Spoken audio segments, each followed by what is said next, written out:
For generations, the 4th of July weekend has meant more than fireworks and backyard barbecues. In racing, it's meant Daytona. It's meant the Firecracker. Born under the brutal Florida sun, this was a race that tested everything: horsepower, courage, patience, and the unspoken trust between drivers hurtling side by side at speeds where the margin for error vanishes. In the 1980s, the Firecracker 400 stood as one of the sport's greatest tests.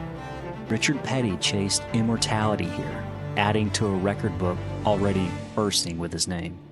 Dale Earnhardt came to master the draft like few ever could, willing to gamble on the slimmest of openings, daring anyone to try to stop him.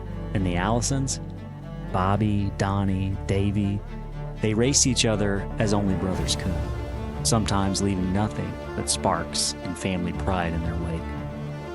But as much as it belonged to legends, Daytona always belonged to itself, a track that gives nothing for free, a place where one slight twitch of the wheel, one gust of unpredictable air, could turn a shot at glory into twisted metal in an instant. It's what made the Firecracker so special, a midsummer crucible where everything was on the line, and the only guarantee was that nothing was guaranteed. Tonight, that tradition roars back to life. New names, new dreams, but the same challenge. These racers know what it means to stare down Daytona's high banks, to feel the car dance in the drive, to trust instinct, and the numbers on a dashboard blur into that gut feeling. Because here, history still waits to be written by those brave enough to do it. This is the Firecracker 250, a tribute to the legends, a trial by speed. And on this stage, as it's always been, anything can happen.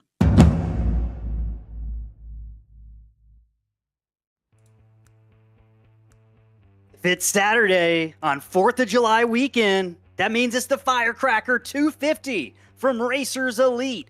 Welcome, race fans. I'm Ellis Thomas, joined in the booth by Sean Signori and producer Johnny Rapp here in the Slingshot Racing Media booth. And tonight, we're coming to you live from the legendary Daytona International Speedway.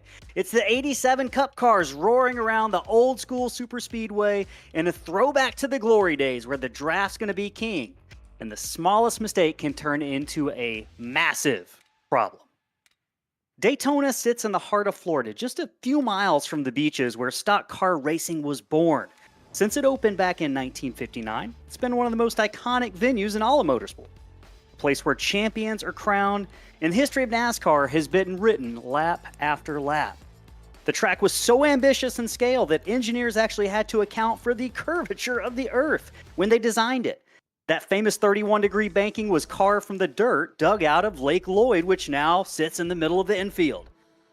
Most fans think of Daytona for the 500, but the very first race here was a 100-mile sports car event back in April of 1959, where an 18-year-old Mario Andretti, first time in the field, took some of his first laps towards a legendary career and won the race. Later that year, Lee Petty won the inaugural Daytona 500, kicking off the tradition that would shape NASCAR history. Through the years, this track has hosted some of the sport's greatest rivalries, from Richard Petty and David Pearson to that wild 1979 Daytona 500 that pitted Petty against Cale Yarborough and brought NASCAR into the national spotlight on live TV. And just to give you an idea how massive this place is, you could fit Churchill Downs, Yankee Stadium, the White House, and even the Roman Coliseum inside Daytona's infield all at once and still have some room to spare. Sean, that is a lot of real estate for these drivers to navigate tonight, and plenty of room for trouble. What are you watching for early on in this Firecracker 250? What should we expect? Well, teamwork is key. Can't win by yourself. Working together with teammates and non-teammates is crucial to running up front. You also got to avoid the big one. When they wreck, they're going to wreck big. Keep that car clean and save your fast repair for the second half of this race. It's going to be a big strategy call. And watch your runs. This draft is powerful with these big, boxy cars, but one bad bump can ruin a lot of days. and risk versus reward. How aggressive and how early are you going to start to push? Timing is everything at super speedways. These guys want to be patient, although it's a hard ask for everybody. Lots of stories we're going to be following, Sean, over the course of these 100 laps. Drivers are going to have unlimited sets of tires, and these cars are going to be putting a beating on those right front tires throughout much of the evening, and they've even got a fast repair. So if things go awry quickly, your driver might still be in it. So don't get up and leave. Continue to watch. We'll talk about plenty of other reasons to continue to watch this race shortly. It's going to be an endurance race of sorts for these drivers, and we're ready for it. We know you're ready for it at home, which means before we do anything else, it's time for everyone's favorite Slingshot Racing Media's pre-race tradition. Everyone rise and remove your caps if able for the playing of the national anthem. We'll be right back.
Back here live in Daytona tonight, we're throwing it back to 1987.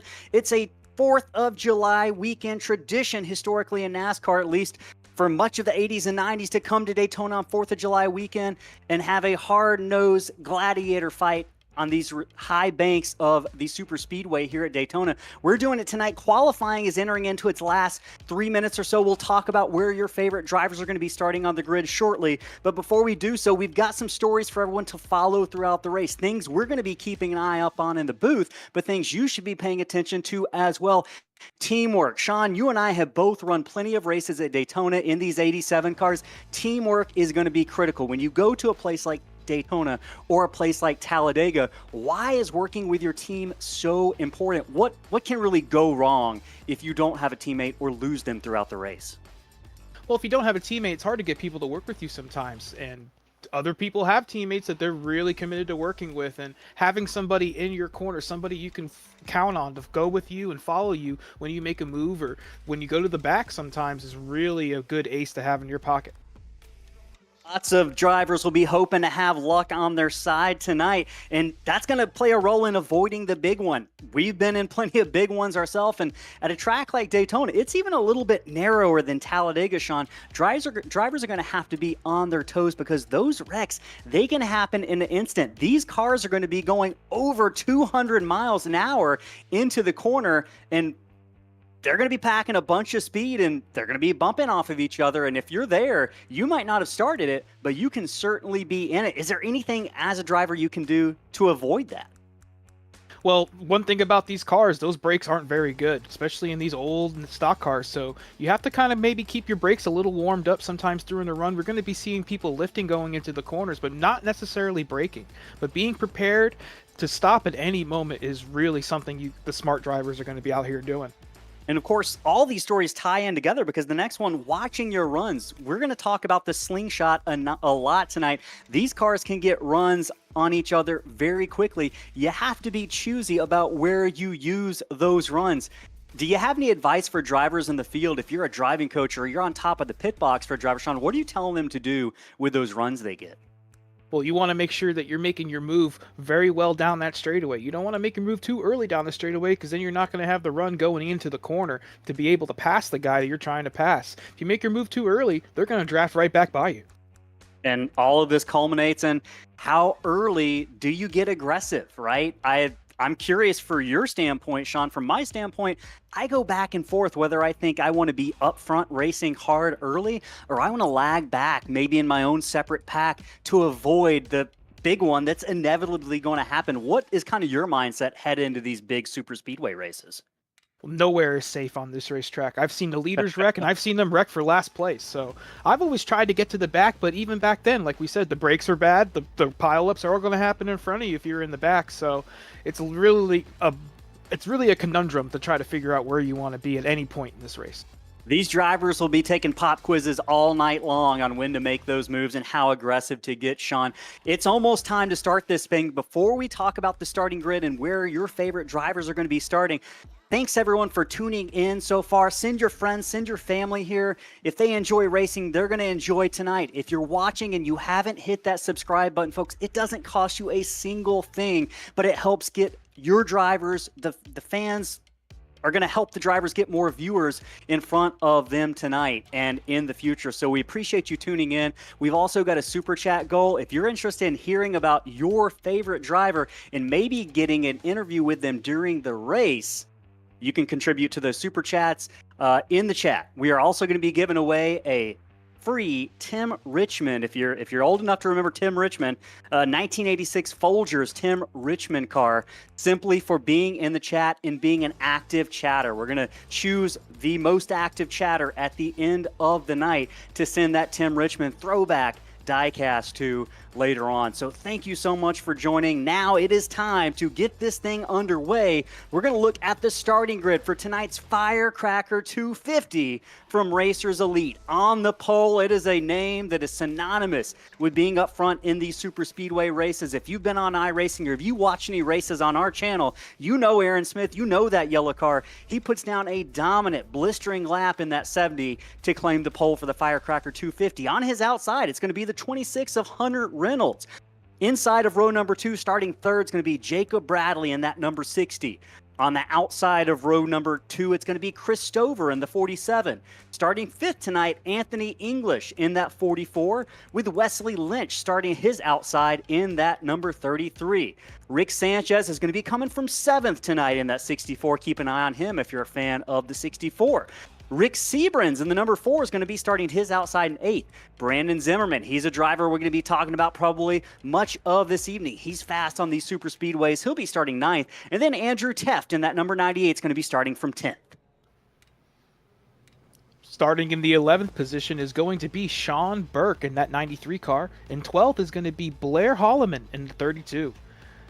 13th is going to be Steven Luttrell in that 83. And 14th, David Shively. 16th is going to be Brian LaPratt in the 101, and 16th is going to be Jimmy Reynolds in his 29 car.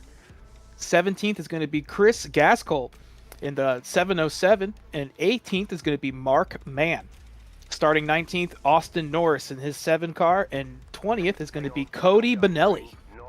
Moving to the 21st position, it's going to be Brian DeMoulin in that number 34. That's Ryan, I should say. Brandon Ayre is going to be starting on the outside of row 11 in that 16. Jacob Phillips is going to be starting 23rd in the 56 car tonight, with Mike Schwind, his outside in that 24th.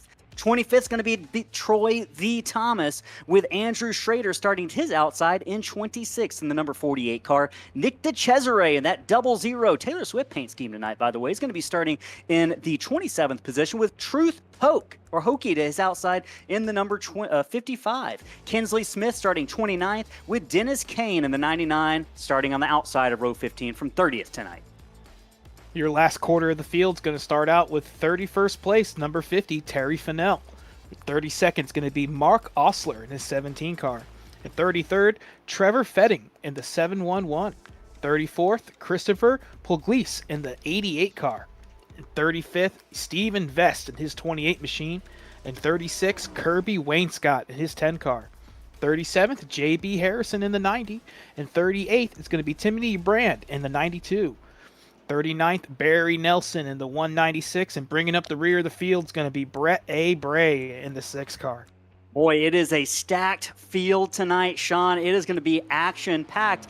What's going through the mind of these drivers is one of the questions we're probably all asking at home. Well, we can find out. We're going to bring pole sitter Aaron Smith into the booth to see what is going through that mind in the final lap and a half of pacing before we get this 200-plus mile-an-hour shootout underway. They're having any. Hey, Aaron Smith, you got a copy, or is this Jacob Bradley? This is Jacob Bradley. Hey, Jacob Bradley, we're going to hear from you. You're starting up front as well in the number 60 car, 3rd position tonight. You got a pretty good view on the field. This is a long race. It's 100 laps. What do you got to do to stay alive? What's going through your mind right now in terms of are you going early or are you settling back to the back early? We're just going to try and settle. The tires wear out really quickly, and, you know, we want to stay into the right fuel window, so we'll see how it plays out from there. Just try and take it easy, let some other people burn off their tires first. The right sides like to melt, so we'll see how it goes. Any advice for the rest of the field if you're maybe coaching some drivers tonight from that experienced perspective you have? Don't overdrive the corners. A good way to either slip or end up pushing into that wall. It comes up fast. All right, man, we'll be looking out for you tonight over the course of the evening. We're going to move you back to that free user channel number 5. That is the correct one, yes? Yes, that's correct. Okay. Good luck out there, buddy. Say hi to Aaron for us. Thank you. All right, you heard from Jacob Bradley there, starting 3rd tonight. It is going to be an interesting evening. Drivers going to be combating tight race cars, fast race cars, just about a half a lap away. Sean, if you're in the seat right now, are you nervous? Very, very nervous, especially with 40 cars out here. That's more than any official race I've ever raced in. So a lot of risk and a lot of reward out here on this racetrack. We're going to see some incidents here early, I think, especially with these guys up front trying to save those tires. They're going to try to stay up front at the expense of those tires? As we heard from Jacob just now, he's going to try to save them. So I imagine he's going to be falling back, especially with all these cars behind him trying to get to the front. We got a fuel window of about 31 laps. That means drivers can go 31 laps without running out of gas on average, give or take a couple of laps. That means that they can make it 30 laps, but I don't think they're going to want to stay out for 30 laps on those tires. We mentioned this tight racetrack. It is high speed, but these cars have a tendency to push at high speeds, and drivers are going to be combating that all night. We'll be waiting for that first pit stop and looking at any maybe strategy calls drivers make to get themselves up front. Right now, the only strategy is to go fast. That pace car is going to make the left turn for the first time tonight as drivers come through the tri-oval. The green flag is underway in the Firecracker 250 from Racers Elite. Happy 4th, everybody. Let's go racing. Smith bends it down on the inside with 26 of Anthony English to his outside. I should say that's Hunter Reynolds to his outside. Reynolds climbs the banking, a couple cars off the pace on the apron, maybe from a pit road start tonight, but it's dead even as these cars approach the back straightaway for the first time tonight. You know, we saw David Shively out there. He was starting in the 8th spot, and he kind of got a little bit of a bad start and really stacked up this field behind these guys. So they're really spread out from about 10th place on to 40th. So we'll see them accordion back up together here shortly. If I'm the driver in the field, I'm happy to see the field spread out right now. Aaron Smith taking a solo lead right now. Reynolds still on his outside. That's Jacob Bradley. There might be a bit of a draft partner. We saw them in the same communication channels. That 70 and 60 are probably going to be working pretty closely together tonight. If you're Aaron Smith, Sean, are you trying to manage the lead? Are you going up top, maybe down at the bottom to see where those runs are coming from? Well, this car gets so tight that you're going to be washing up the corners for the most part, especially to try to save those tires. So running up at the top down the straightaways is definitely what he's going to be wanting to do. But with his teammate kind of stuck on the bottom there, he's going to try to hold that bottom line and try to get his teammate around that 26 of Hunter Reynolds. And now the 26 of Hunter Reynolds has help. That's Chris Stouffer in the 47. That green machine climbing the banking on the outside, offering a little bit of push to the 26. So you can see the momentum that the 26 of Reynolds is going to pick up there. Meanwhile, Smith and Bradley continuing to work together. I believe that car on the bottom is the 65 of Brandon Zimmerman. He's joined the fray, and he's brought 6th place Wesley Lynch in that white machine back to the back of these cars. You mentioned it. These cars are packing back up together pretty quickly after getting apart from each other in the first lap or two. Yeah, that draft is so powerful. It's hard to get away here. We've already had a couple cars had an incident on the last lap there, but it didn't bring out a caution down the backstretch. So we're already a couple cars down on this 40-car field. Yeah, so we got a few cars out of the race, and you hate to see that for those drivers, but I know if you're in the field, you're probably not minding that the winnowing of the field just a little bit occurring in the early stages. Still plenty of drivers left in this thing. There are two clear packs that have emerged. The first pack runs all the way, I believe that is 5th, 6th, 7th, 8th, 9th, the first 9 cars, and then 10th on back is that second pack. One car making a move to the outside there. It looked like the 4th or 5th place car, that green machine who's pushing Reynolds. And you look at the momentum they've got, Sean, headed down into turn number 3. Oh, these guys in line right here in this second pack, they're really, really working hard trying to get to that front pack. They're going to be taking these corners wide, getting back in line down the straightaways to try to push that 101 car up to the pack because they're already in a rush to get back up there. They're already feeling that pressure. As we see one guy get loose off of 4 there, we got a big incident coming off of turn 4. Big crash off of turn 4 right now. That might have been, trying to see who it was. Maybe, looking at the timing screen. That was the 55 of Truth Hokey. Yeah, Truth Hokey brings out the first caution of the evening. We're on lap number 5 of 100. We're going to try to return to the scene of the crime and see if we can't figure out what happened to Truth here in that number 55. Oh, it just gets a little bit tight, taps that wall there on the outside, bounces off the wall down into the 17, who's able to hold it straight, but really not a good situation for that 55 car to be in here early. He's going to have to use up that fast repair now if he wants any shot of sticking with these guys now. Looked like Steve Vest might have caught a piece of that action in the 28, but most of the field does a really good job. And you mentioned the trial was pretty narrow, and trying to avert crisis by turning your wheel left or right through the tri-oval at high speeds can be in and of itself very difficult. So tough moment for a couple cars there with Truth Hokey bringing out that first caution of the evening here on lap number 5. Sean, I really doubt that we're going to see many cars come down pit road here. I'd be very surprised if we saw Aaron Smith and Jacob Bradley. Obviously, some of the cars that were involved in that caution, watching Steve Vest roll through here right now, and you couldn't really see anything because of the smoke that was coming out from the back of that number 55. Steve had to take decisive action there. Yeah, the iRacing physics with this smoke is actually really, really good. And if you have your graphics way up, you can't see jack when some of these guys are spinning in front of you. And as you mentioned for the pit stop, I imagine some of these guys will come down and take some tires. Especially if you're in the back half of this pack. You have unlimited sets. Why not? If you're already in the back of the pack, take those tires. You might have an advantage if this thing goes green.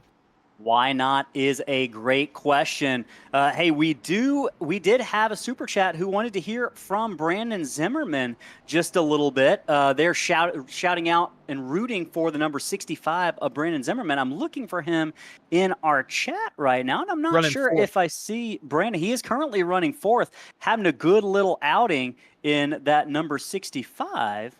But I'm not seeing him in our Discord where we could pull him in at the moment. That might change as we go later on. But Brandon started in the 9th position, now running 2nd because we've got some live pit stops. The 70 and the 26, your leaders are headed down pit road. So a mixed strategy here for the front of the pack.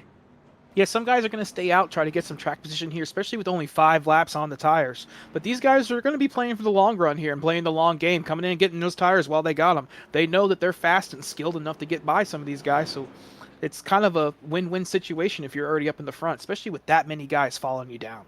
You saw Jacob Bradley, Brandon Zimmerman. We had mentioned him moving up all the way from 9th position at the start up to 2nd. Now, Chris Stouffer, Cody Benelli stayed out. Mark Ogier stayed out. Your top 5 remained on the track. I believe Aaron Smith was the first of that lead pack to come down. He's going to be restarting this race in 6th position or so. Just looking to see if things have changed on our end. We might try to bring in, let's see. We talked to Hunter Reynolds real quick. I want to make sure he has given us permission to hear from him. Just want to say I'm surprised that 17 didn't come down pit road. He just had a little bit of contact getting around that crash. Might have been worth coming down and getting some new tires. So that's going to be something to watch on this restart. That will definitely be interesting to watch. Hunter Reynolds, this is Ellis and Sean up in the Slingshot booth. You got a copy? Yeah, what's going on, guys? Hey, man. Well, not as action-packed in the booth as it is on the track right now, man. You are doing a solid job. You just came down pit road.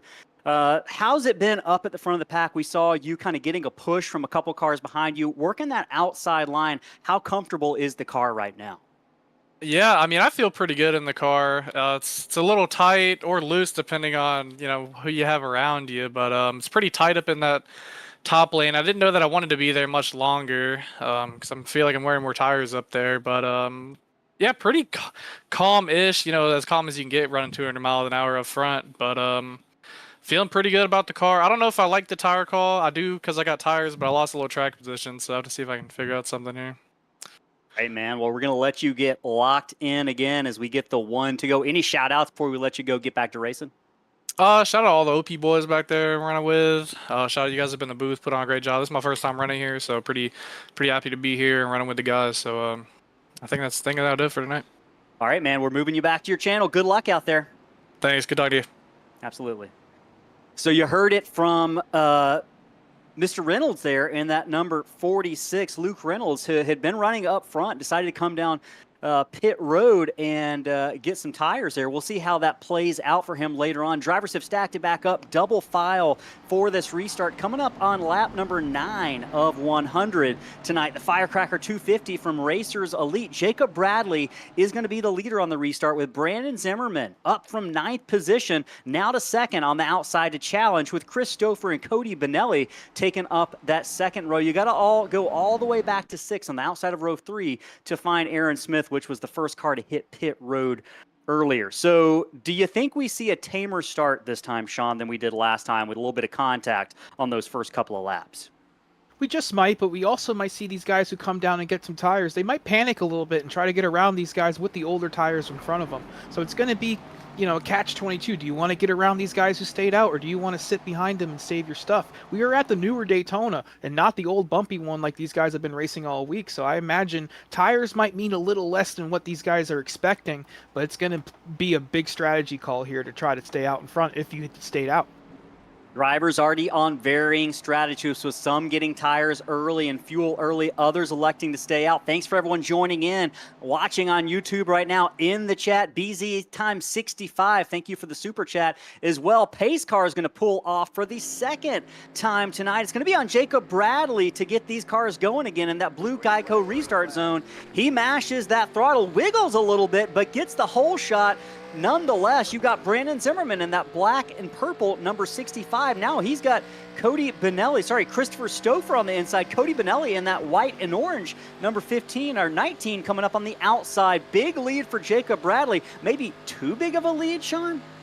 No, not exactly. These guys are still pretty close behind him. I don't imagine the run's going to be too big as they're coming up to speed here. They all stayed out and have a little bit older tires, so they're going to be working together to try to keep those newer tires back. It's a perfect restart for them if you had stayed out.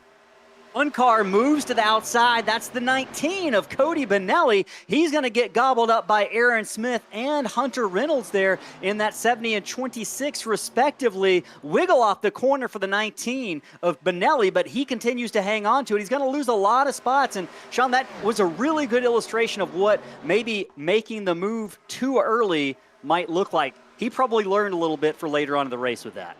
Yeah, with these corners and these cars being as heavy and old and less downforce as they are, you want to get that move done before you get into the corner, because being on the bottom in the corners, you have to lift a lot more than those guys running up top. Lots of lifting going on, lots of give and take early on. Jacob Bradley getting a big old push from the 47 of Chris Stouffer. Brandon Zimmerman not far behind them. Going back all the way to Cody Benelli. He's got a nice little battle going on with the 17 of Mark Ogier, with the 93 of Sean Burke joined in them. That's a battle going on for the 7th position. They're kind of in their own little pack right now as they cross the line. Benelli leading the 93 as well as the 17. And everyone's just kind of getting comfortable right now. I'm also seeing drivers run multiple different lines. Some guys are choosing to go high without being forced to. As you see the number 17, Ogier opened the door for the 93, and Sean Burke just took that opportunity, and he might turn it into 2 passes for 1.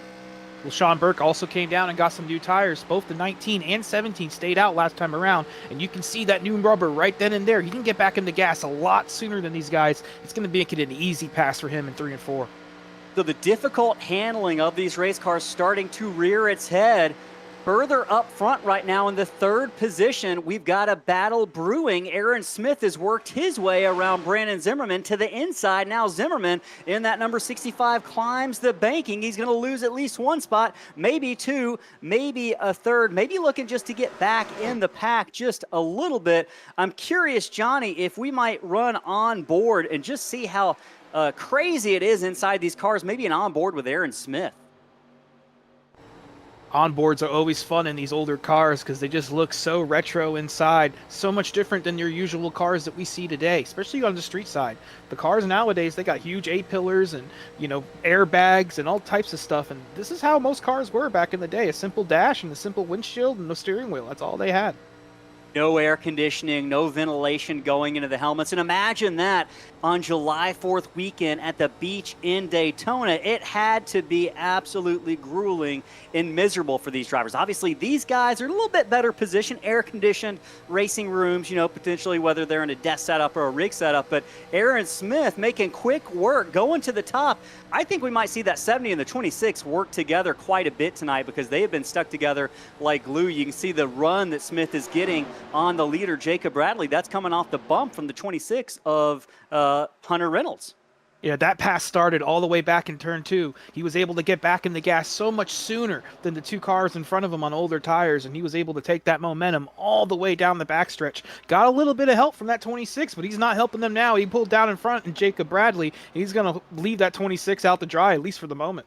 What's the old saying? Dance with the one that brung you. But we saw Aaron Smith stick with the known quantity. Jacob Bradley working as a team tonight as quickly as Aaron Smith was willing to accept the help from Hunter Reynolds. He was just as quickly willing to duck down and help out the car he had been working with earlier in the race. And those are going to be important things to consider as we move through these 100 laps. Now on lap 14 of 100, Aaron Smith scored as the leader, Jacob Bradley second, Stouffer third, Hunter Reynolds fourth, and then you got David Shively in the fifth position with Brandon Zimmerman back in the sixth position. Everyone's kind of straightened it out single file. Looking through the rest of the field right now, there's kind of multiple packs emerging. I want to go all the way back to Kinsley Smith in 12th position. Johnny, looking at these drivers have kind of sorted it out, and they're giving each other plenty of space. I don't think that is the worst strategy right now with cars going upwards of, I'm just looking at the speedo here, 215 into the corner, Sean. Do you like this strategy as we watch the 58 roll up onto the back of the number 17 of Mark Osier here? Do you like the strategy of giving a car-length berth to the car in front or behind you? Well, yeah, they're definitely using that draft off of that lead pack there. They've closed in a bunch over these last couple laps since we had the restart. When we were coming down the backstretch after the restart, these guys were pretty far back. With the hole that those leaders are punching, they were able to suck right back up into the pack, and now they're just taking their time trying to, make it to the end, especially with 85 laps to go. 85 laps. We mentioned this is a bit of an enduro race. 100 laps around Daytona in these 87 cars is no short feat. A couple chatters in the chat. We got the Mark Clark rooting for the 04 of Man. I'm looking to see where the 04 is running right now. Ooh, he's back in 36. I don't think that Mara's going to be happy about that. Maybe he can get it going again, but he had some difficulty, got involved in one of those early crashes, I believe. But we appreciate you tuning in regardless. Lots of folks watching in the chat right now. Let us know who you're rooting for.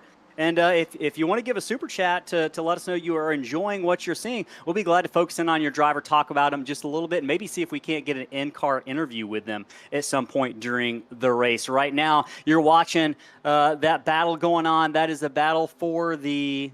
We got 30th spot with Mark 30th Mann. spot, yeah. 30th might be the position he's in now, but it's such a long race. It might be beneficial to just ride in that back and let these guys up front really duke it out.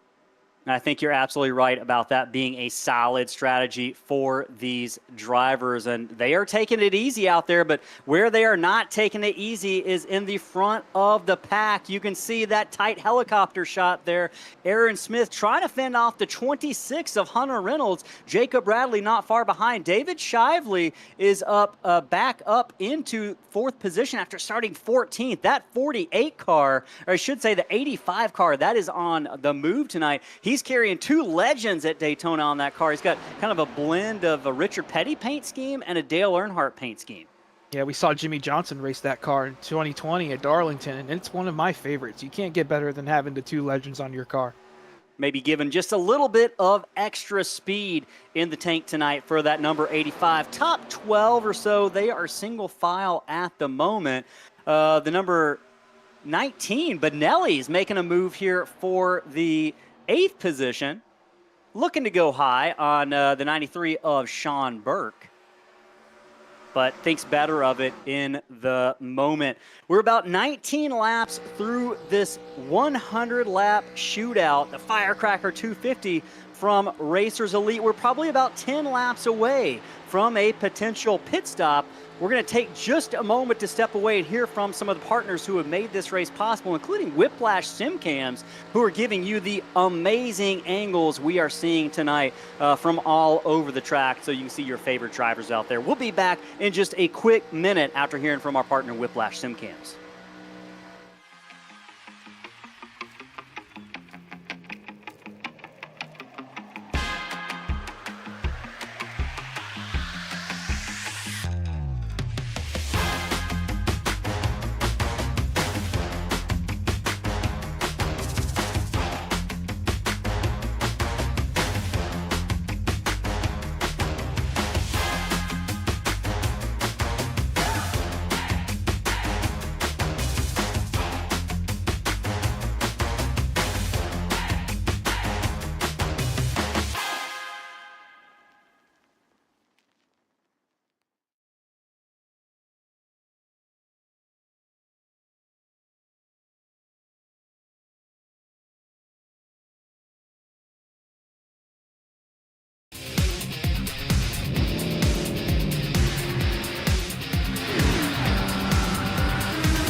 Crash off of turn 4. We're still under green flag conditions. Going to see if we can't figure out what just happened there. Driver's slowing down just a little bit, but the green flag is still out on track. That is, looks to be... Got the 04 sideways of Mark Mann, and that is Austin Norris in the 7. They were both stopped on the inside, Yep, and there caution is is out on the front straightaway. What we were just talking about looked like a couple cars got loose off the corner. It started before Mann in that 04. The 88, I'm looking at the 88. Christopher Puglisi is maybe where that whole thing started. Let's see if we can't figure out what happened, Sean. Yeah, so the 88 got a little bit loose, got on the apron, was going back and forth, and they were all checking up for him, and some of those guys didn't get the memo, and there was about a secondary wreck getting through the first wreck, and that put us under caution here for the second time, as we're going to see here on the replay. That 88 sideways, he's going back and forth on the wheel after he hit the apron, and some of these guys in this pack way behind them, they're going to be checking up for it, and just didn't check up in time. Right, heads-up driving is something that is essential at Daytona. These cars are going 215 miles an hour, so things happen in a hurry, accidents happen, but regardless of the reason why, we are under caution here on lap 23, approaching a quarter of the way of this race. It's been a pretty fast-paced race. I think we're definitely going to see much of the field come down pit road here as we approach that first pit window, watching Aaron Smith back up at the front of the pack with Jacob Bradley and Hunter Reynolds. Pace car is going to be bringing them around here, and as soon as pit road is open, I think we're going to see some pit stops happen. We talk about pit strategy and track position at a restrictor plate track like Daytona not being as important, but these cars, it's not the easiest to pass in these cars, so every position is going to count, even early on in the race. You don't want to fall back to the middle of the pack, because that very well could be where the big one happens. Watching Aaron Smith lead Jacob Bradley, Hunter Reynolds down pit road with David Shively not far behind them, and Brandon Zimmerman, several cars peeling off to the attention of their pit crew. It's really hard to gain spots on pit road, too, in these cars, because you're going to want 4 tires every time. And especially you're going to want to fill up that gas, and everybody's about to be the same about the same position on gas, so it's hard to gain spots without having to do excess strategy. You think anyone chances it and takes 2 tires here to maybe get some track position? Not this early, especially with so many laps to go. Maybe they don't want to be up front. I imagine some of these guys, they don't want nothing to do with that front until about halfway. Understandable, 100%. Race off pit road goes to Aaron Smith. Jacob Bradley is going to be second. That's going to be Reynolds coming off third, with David Shively not far behind him, and Stouffer and Zimmerman will be 5th and 6th, respectively. Curious if maybe we can potentially get a word with Aaron Smith. See if we can pull him in here and see what's going on inside that number 70 car. Let's see. Booth. Aaron Smith, it's Ellis and Sean in the booth. You got a copy? Yeah, I've got you. Hey, man. Well, you've been doing pretty well all evening long. 16 laps led. You have led the majority of laps here. Talk to us about how that car is handling right now and what the experience is being up at the front of the pack. Anything of note? Yeah, it starts tight, it trends tight. If you drive it too hard, it's going to stay tight, but if you run at the lead, if you're on the bottom, and if you have a car pushing you directly into the corner and taking the air off your spoiler, it does get very loose. It's part of the reason why Jacob and I kind of swapped spots there at the front. He was getting a little loose, and he was getting trying to save a little bit of gas. So I got back out on front and kept leading. That looseness started to get me though. I'm glad we got a caution there. Do you think we're going to see some gambling and maybe some diverse strategy when it comes to pits? Could this thing come down to fuel tonight? At the moment, no. But if we get another caution in the next 10 laps, I would say that it would become a fuel race. Saving isn't very difficult in this car as long as you're being reasonable on the bottom. So hopefully we'll keep doing that. Man, we'll be on the lookout for that. Any shout-outs before we let you get back to racing? Yeah, I'd like to thank y'all for broadcasting, all the folks in this race for letting me hang out with them. Not sure how it's going to go from here, but it's looking pretty good so far. Perfect, man. Is it free channel 5 that you were in right now? Whichever one Jacob's in, I think so. All right, we'll do it. Good luck out there. All right, thank you. All right, so that was Aaron Smith. Going to make sure we moved him back to the right channel, and it looks like we did. He's going to be leading the restart, Sean. Jacob Bradley to his outside. This has been a tight battle going on up front, but we promise we haven't forgot about some of the folks further back in the field.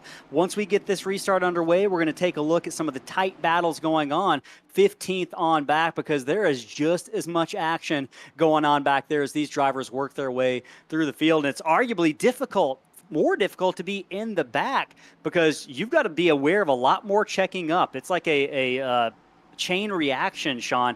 Things happen in a hurry, and the further you are back, the more they're compounded. When you're in the back, it all happens in front of you. And so being up front, you have less things to worry about. There's no cars in front of you, no cars to wreck. So when you're in the back, it all is going to happen right outside your windshield. So you got to be prepared to stop at any moment. Well, these drivers, they don't want to stop. They want to go as fast as possible, and they're going to have another opportunity to do that. It's going to be Aaron Smith in that bright yellow car with Jacob Bradley to his outside. You mentioned it. These cars are not handling as well as drivers who maybe are running the newer stock cars on the service are used to. These are 1987 stock cars. If you're tuning in for the first time tonight, welcome. It's the Firecracker 250 from Racers Elite.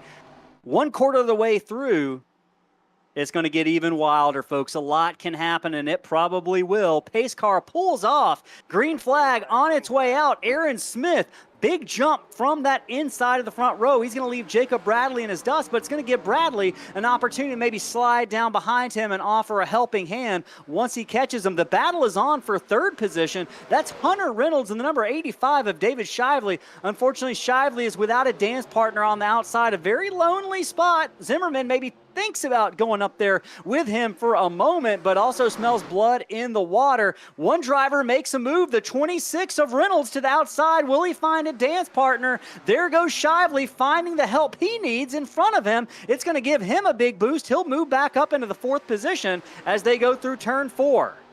If you're going to make a move, you better make it now with these tires a little bit fresh. And you want that 26 is going to want to separate that 70 and 60 who've been working together all race. And now's the opportunity to try to get in between these guys. Now, one car into the wall, heavy contact through the tri-oval, gets it gathered back up. Looking to see if I can find who that was. Maybe Kirby Wainscott back there in the tent. Maybe that might have been the 88 of Christopher Puglisi now that I look at it. But Johnny, I want to take a look back. We got fans asking about Stephen Luttrell back in 10th position in that number 83. Nice little purple paint scheme going on there for Stephen in that number 83 car. Looking pretty good right now. That's a throwback paint scheme. And Sean, I don't mean to put you on the spot, but you know anything about this paint scheme? Yeah, I do. That's an old Lake Speed paint scheme. Lake Speed was actually a world karting champion, beat Ayrton Senna to the world karting title, and came to NASCAR instead of going road racing. Actually won one race in the Southern 500 in this car. Almost won the Daytona 500 in 1984, finished second to Cale Yarborough. Paying homage to Lake Speed is Stephen Luttrell in that number 83. Lake will be proud of that move that the 83 just made to the outside of Sean Burke in the 93, all alone, trying to make it happen. He's not going to be able to pull off the pass this time by, but you can see Luttrell's race progress up 3 positions from starting 13th. Pretty good outing so far for the number 83. I know some fans were talking and asking about him earlier. We got some fans in the chat. Cody Benelli in his Whataburger scheme is as 80 south as it gets. And Benelli right now running in the 13th position. John, if you put this car on camera, I'm going to start to get hungry probably. So I'm a little bit nervous about watching that 80 car, that 19 car roll around here. Sean, are you a Whataburger fan? You ever had Whataburger?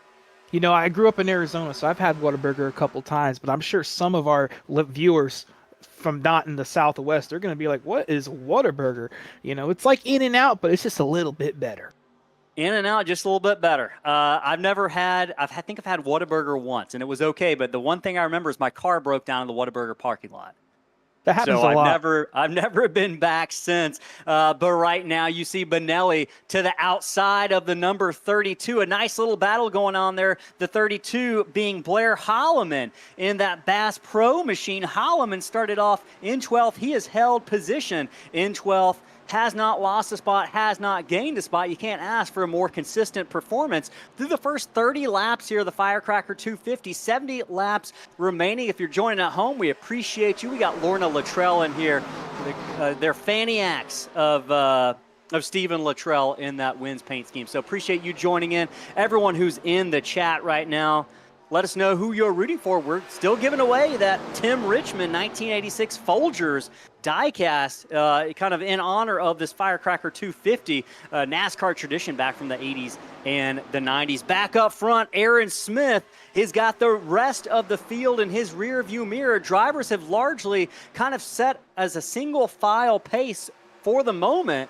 It probably tells you a little bit about how these cars are beginning to handle a few laps into this run. Maybe tires going away a little bit, drivers just looking to settle in. And this pack is largely settled, but I want to go back all the way to the next pack. This is Dennis Kane in 18th, Johnny, back in the 99 car. Kane leading a second pack. The race has pretty much been split in half.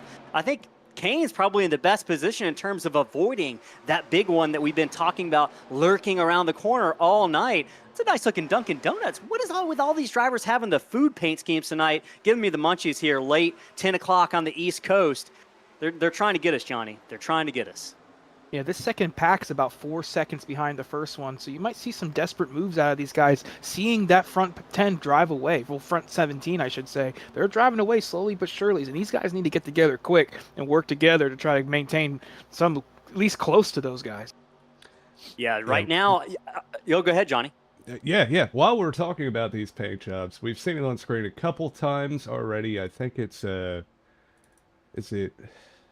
Oh, one car on the wall there. Couple that cars. is Shively in that 85 car. 32 also got a pretty I big forgot piece of about that that. wall coming off of 4. Yeah, it's a Sean Burke, right? I want you guys to describe what you see on this car here. John is running in the 8th position.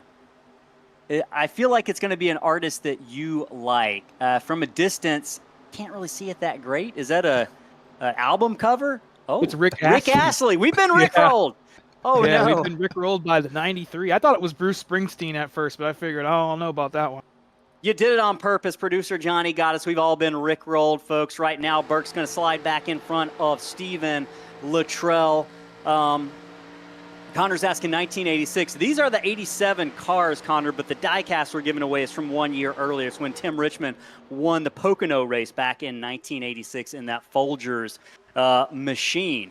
Right now, we're on lap number 34 of 100 as it runs currently. Up at the front of the pack of the Firecracker 250 here at Daytona, it's Aaron Smith, followed by Jacob Bradley. Brandon Zimmerman has moved into third. He's going to make a move down the backstretch on Jacob Bradley. Zimmerman wants to go for second, maybe even better as he draws up to the back bumper of the number 70 of Aaron Smith. Right behind them, Andrew Teff, first time in the top 10 tonight. We have seen that number 98 black and silver machine running that Racers Elite paint scheme. He's in third. Now fourth behind him is Hunter Reynolds. One car, Bradley got a little bit out of shape there, jumped up to the top, Sean.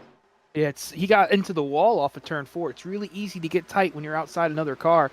And he kind of got lost a little bit coming off of turn 4. Just scraped that wall, but that'll be incidental this early in the race. He's got plenty of time to get back by those guys that he lost position to.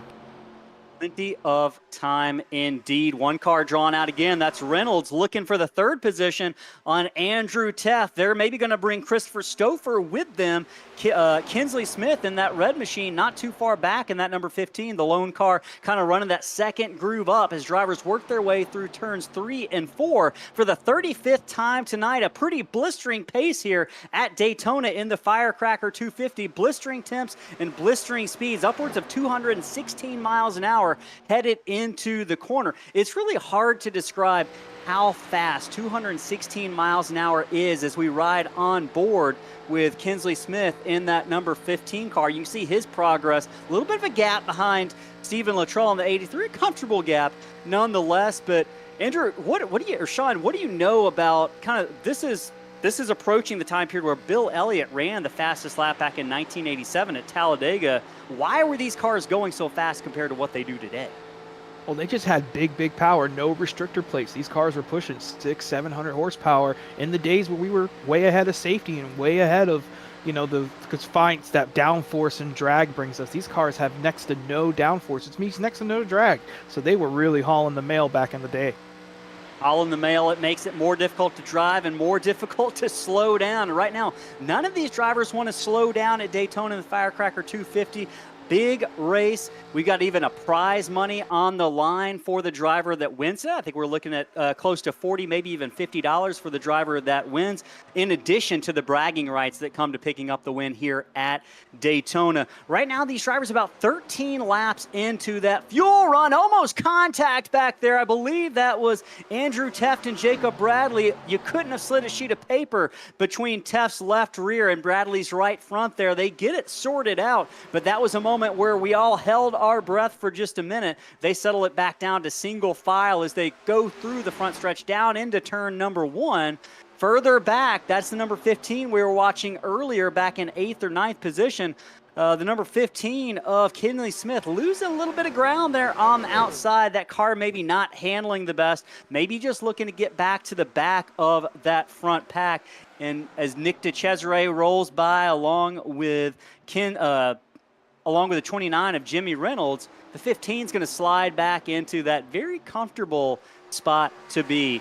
And even more comfortable is that big pack following all the way back. I believe that 16th position, you start to see a second pack emerge. And just to kind of reiterate it to fans why this is going on, everyone watching at home, why would drivers want to be that far behind? Well, naturally, these cars are going at big speeds. Jam ups can happen. Cars can lose that draft from the car in front of them. But just as equally likely is the fact that the second pack is just kind of led by Wesley Lynch. They want to get separated a little bit this early in the race. You enhance your chances of not getting, one car sideways down the backstretch. That looks like it is sorry, I had Mark it on my camera for a second. Oh. The 6th, the 6th of Brett Bray, it looks like. Big trouble on the back straightaway. We're going to return to the scene of the crime and see if he just got loose or maybe didn't have a little bit of help there in that number 6, Sean.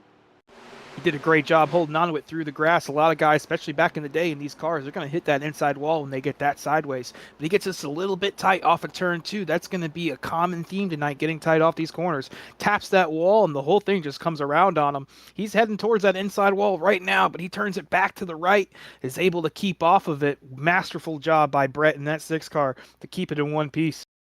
Masterful job indeed by Brett Bray, showing a little bit of the Mark Martin handling skills going on there in that number 6. Everyone back in front, pretty much single file. No major battles up front. Drivers kind of biding their time. Handling conditions maybe getting a little bit tougher with the tire wear we're seeing on these 1987 NASCAR stock cars in the Firecracker 250. We're probably somewhere around 8 to 10 laps away from a green flag pit stop. And with that in mind, we're going to take just a moment to hear from our partners at Whiplash SimCams, who have made all the action on TV, on screen that you're seeing right now, possible with the cameras they have provided for us. We'll be back in about 45 seconds or so. Do not go anywhere.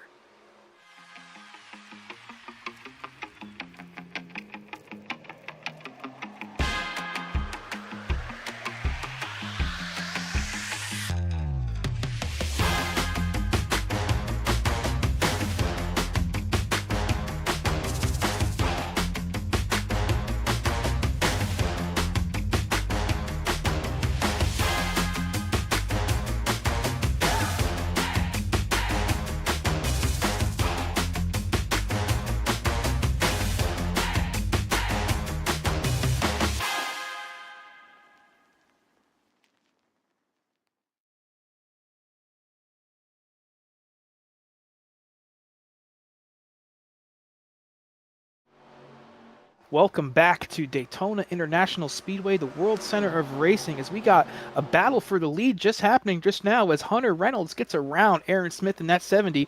You saw Jacob Bradley tuck up behind Aaron Smith, try to help him out, but it didn't work out as Hunter Reynolds, was able to clear him going down to turn 3, and Brandon Zimmerman's all over the back of that 70 trying to get around. Patience is running thin as we approach a green flag stop coming up. Patience is starting to wane just a little bit as the laps click away at Daytona.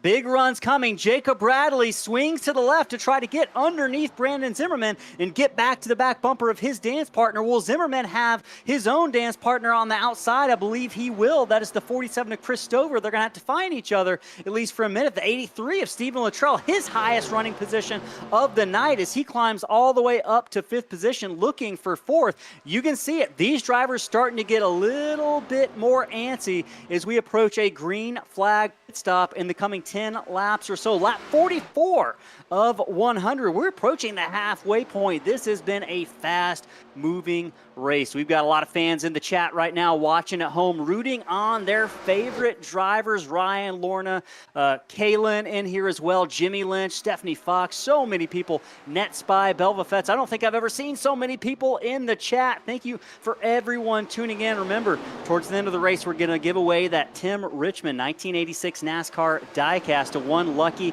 and active chatter. So say hi, but try to stay active and interact with each other a little bit in the chat. Let us know what drivers you want to see as well. We've got that super chat option. If you have a specific driver you want to follow, let us know you're enjoying the race, support our channel, and we might be able to grab an in-race interview with your driver if they are available. So right now, lap 45 of 100. One car to the outside. I believe that is Brandon Zimmerman climbing the banking just a little bit further back as they work their way down the backstretch. One car that has kind of slowly come into the picture is Nick DeCesare, the 00, sitting back in the 13th position. And if I'm not mistaken, Nick DeCesare is running a bit of a Taylor Swift paint scheme. We got any Taylor Swift fans in the chat? Let us know if you're a Taylor Swift fan. There's absolutely no shame in that at all. And I wonder if he jams out to Taylor Swift while he is racing, if that's kind of his race mix playlist or so. You can see he started all the way back in 27th. He's currently up to the 13th position. Great run going for that 00. Do you like the progress you're seeing, Sean, out of that 00 so far? nice and methodical, passing him when he gets to him, passing him smart. He's not done anything to make us seem like he's in a huge rush at the moment, but he's certainly made his way up through this field pretty cleanly and pretty efficiently. As you're starting to see right now at this point in the run, some of these guys, their tires are burning off. I'm especially looking at that 65 of Brandon Zimmerman. He's lost a lot of spots over these last couple laps. He's really drifting up high in the center of these corners. I think his tires might be burnt up a little bit more than the rest of this pack. We'll see if he's able to hold the bottom line here going into turn 1 and 2, or if that car behind him with Sean Burke's going to be able to get underneath him. Big battle going on right now as they work their way through turns 1 and 2. Drivers calm, cool, and collected right now. We typically have a heart rate monitor. We watch at least one select driver throughout the race. We don't have that tonight, but I guarantee you there are some pretty big heart rates that are climbing as the laps go by here at Daytona as we ride on board some of these cars. Brandon Zimmerman and Benelli. Yellow flag is out. We've got a caution. That very well looking for who that might have been. The number 3 car, big issues. Yeah, we'll see if we can't figure out what happened to Troy. That was Troy Thomas potentially, Troy Thomas in the number 3. Heavy damage. 17 car got loose through the center of 1 and 2. Went back and forth on him, got a little bit of a tank slapper going, hit the wall really hard right in front of Troy Thomas. Nowhere for that 3 car to go. Ended up with a 17 car in his lap. And so now they're going to have to use those fast repairs that they got and hopefully get some laps back because they're going to go a lap down with their toes. This is going to be interesting. It's going to set up another round of yellow flag pit stops. And if kind of my calculations are correct, Sean, they come in on lap 48 or so.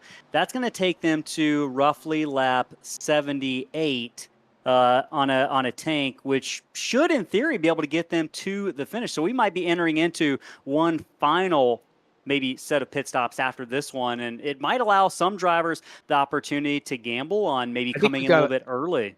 We have an incident under caution here. Oh. Yeah, I have the 56 car, Jacob Phillips, with some heavy damage here. I think that was the 92 of Timney Brand getting sideways on the brakes. As we talked about earlier, these brakes are cold. And as they're catching up to the pace car here, he got on the brakes pretty hard, sent that car sideways right into a couple of the fellas in front of him. They have some big damage.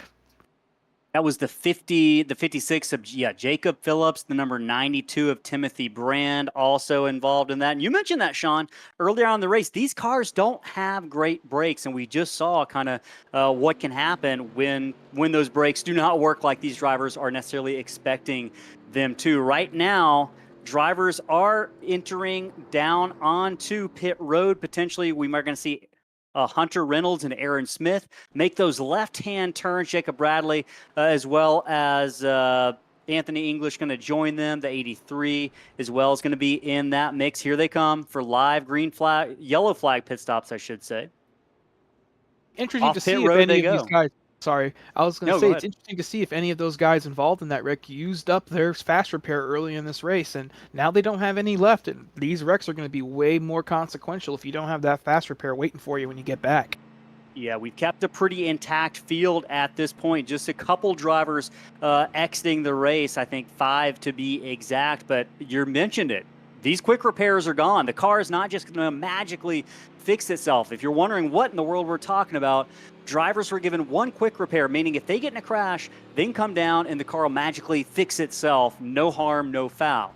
If you've used it at this point, you're out of quick repair. So you got to make sure that you stay clean the rest of the night. It adds a whole nother level of pressure if you're these drivers out here going 215 miles an hour as we ride on board with Hunter Reynolds, who's going to be scored as the leader here in that 26, Aaron Smith second. Look at Stephen Luttrell up there in that number 83. I know we got some Luttrell fans in the chat rooting on that purple number 83. And Anthony English up to 4th position with Chris Stover not far behind him. Andrew Teft in that black and silver car running 6th position. Sean, we're approaching the halfway point. Do you expect the dynamic that we've seen? I would say, I know we've had 3 cautions, but it's been fairly tame to this point. Do you think that dynamic changes the second half of this race as the trophy and the cash are on the line? Well, during that last run, we saw very two distinct packs, and that second pack was losing a lot of time, lap after lap, to these guys up front. Anybody in that second pack, they got a little bit of a lifeline with this caution. They're going to try to stick up with these guys now. They're going to be a lot more aggressive to stick with this front pack, no matter at what cost, knowing we're only 50 laps left to go halfway through this race. Time to move up to the pack. Times are clicking, and that cuckoo clock's going to chime very short. Absolutely. The hour is nearing. 10:23 on the East Coast. We're halfway through the Firecracker 250. If you're joining us at home, if you're the first time you're here, or you're a Slingshot Racing TV veteran, we appreciate you joining in for the great racing we are seeing tonight. First race we've done for Racers Elite. And Sean, I can say easily that this is not disappointed. This has brought it all so far in the first half of this race. If you're enjoying what you're seeing, let us know that in the chat, whether it's with a simple "Hey, great job," to whatever driver you're rooting for. There's super chats available as well if you want to hear from your favorite driver, if they're available, and get us some on-screen time for them. You can do that as well. But either way, what's absolutely free is that subscribe button. We've got racing going on 3 to 4 nights a week. Different cars, different tracks. If you like live racing, tune in. Make sure you hit that subscribe button. Doesn't cost you a thing, but get you free access to live racing 3 to 4 nights a week. So, Sean, if you're on top of the crew chief box right now, if you're on top of that pit box, what are you telling your driver? How are you mentally preparing for these final 50 laps? Well, we have to make it to that pit stop.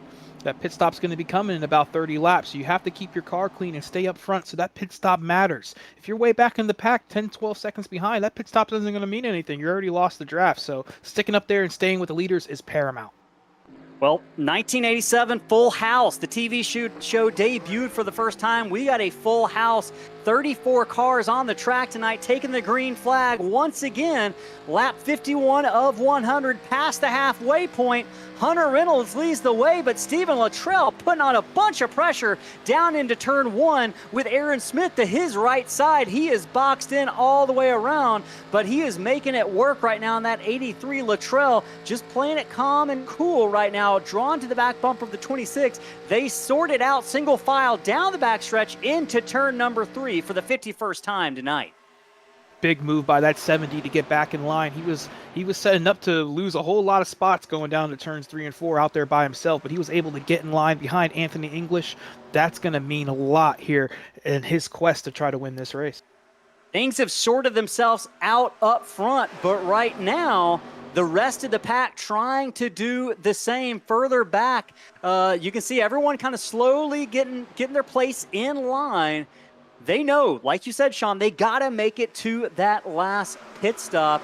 Looking further through the field, we do have some side-by-side racing all the way back in 21st. Kinsley Smith and Trevor Fettig, as well as the 15 of Kinley Smith. We see them. I wonder if there's a relation. Kinley Smith has been working with a couple of these cars. I wonder if they're teammates. We can't see everyone who's a teammate, but we talked about the importance of working with a teammate tonight, Sean.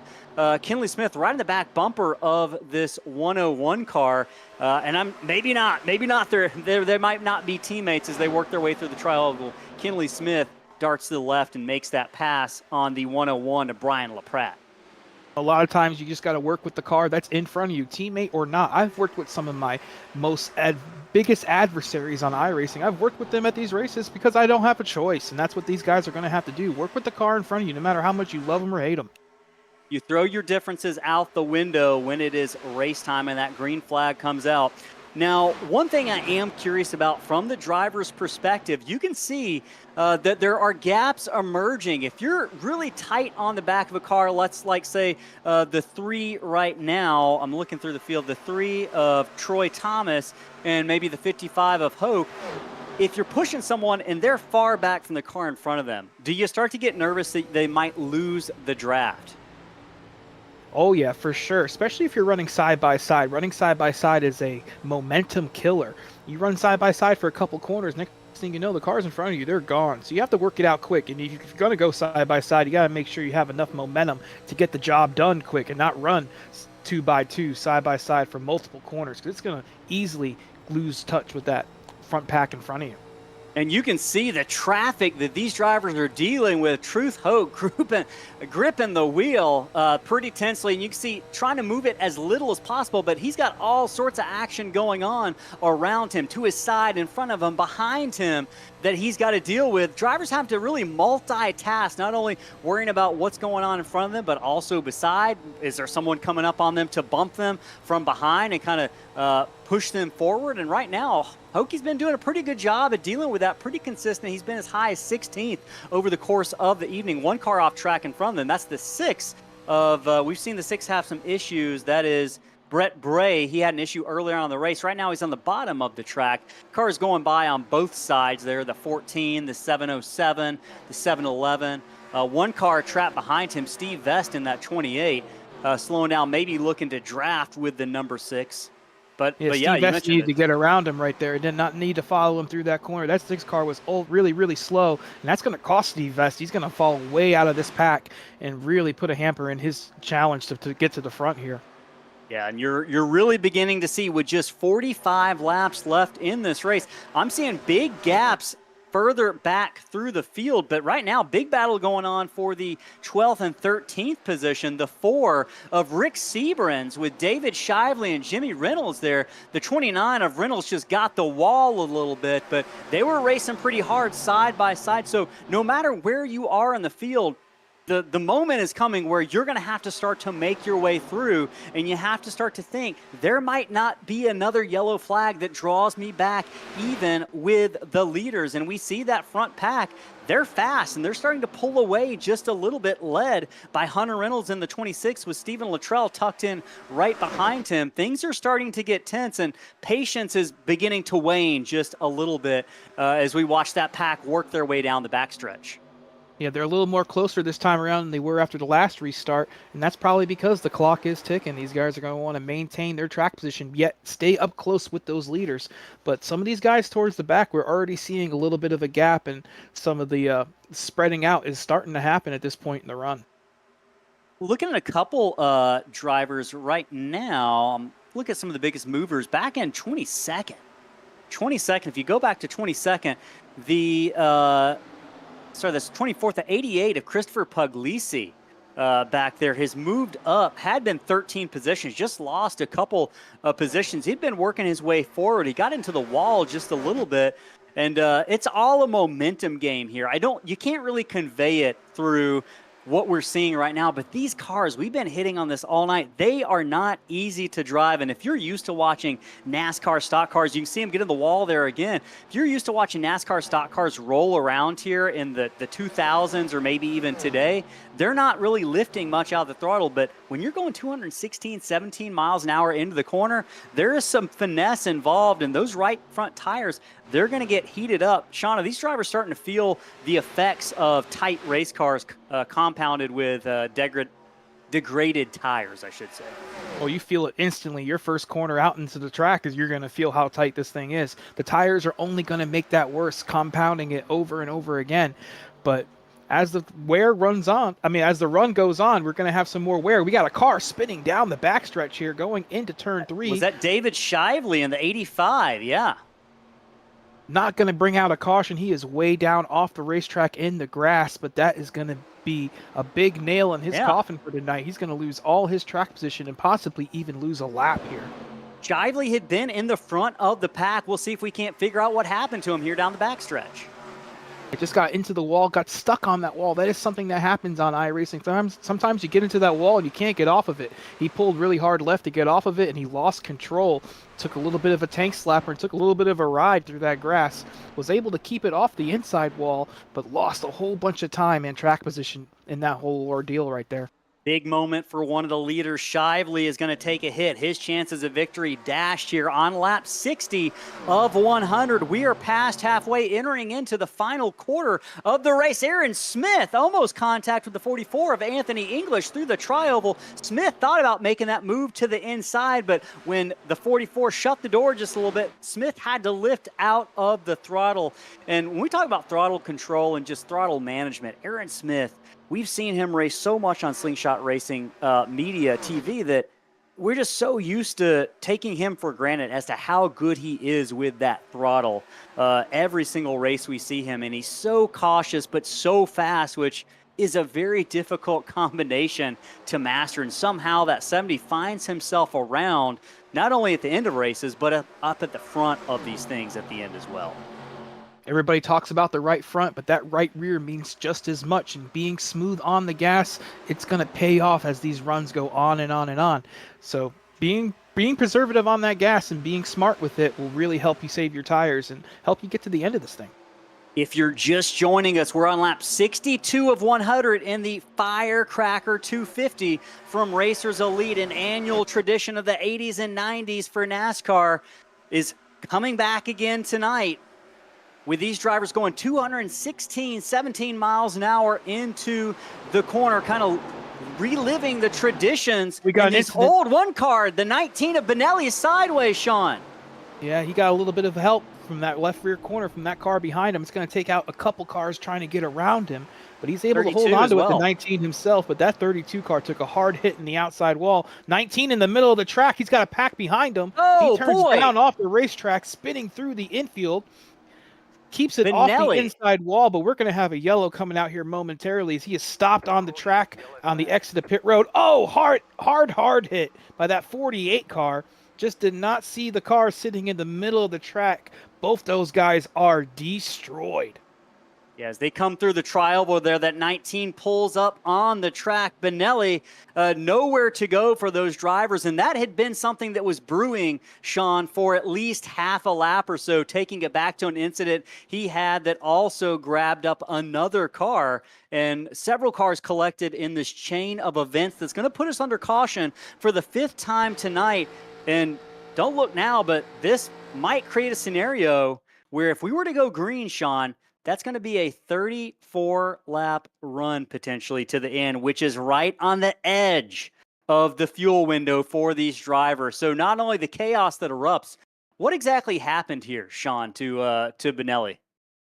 Well, it looks like the 19 got a little bit of help going down to turn 3, got sideways, and was fighting it all the way through 3 and 4. And when he finally got control of it, he came back up the track, saw there was a huge pack coming down from behind him, turned left to get off the track so he doesn't take out any more cars, and took himself out. Went sliding through the grass, ended up parking it on the exit of pit road, and that 48 car just did not see him, drove right into him.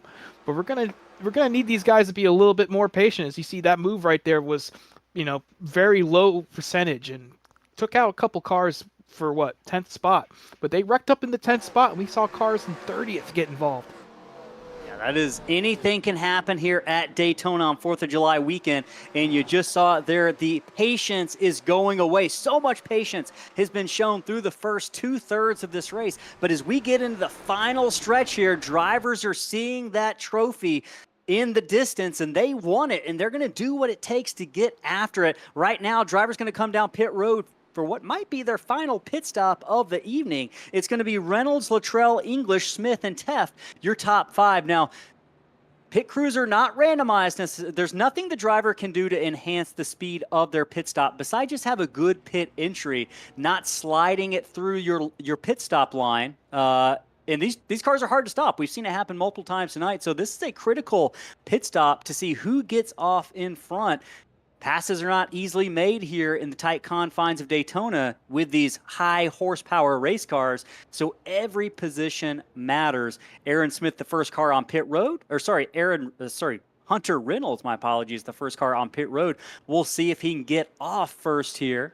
One car already, Luttrell, exiting pit road. He had a lightning fast pit stop. Luttrell makes the move to the front. The 83 is going to be P1 on this restart.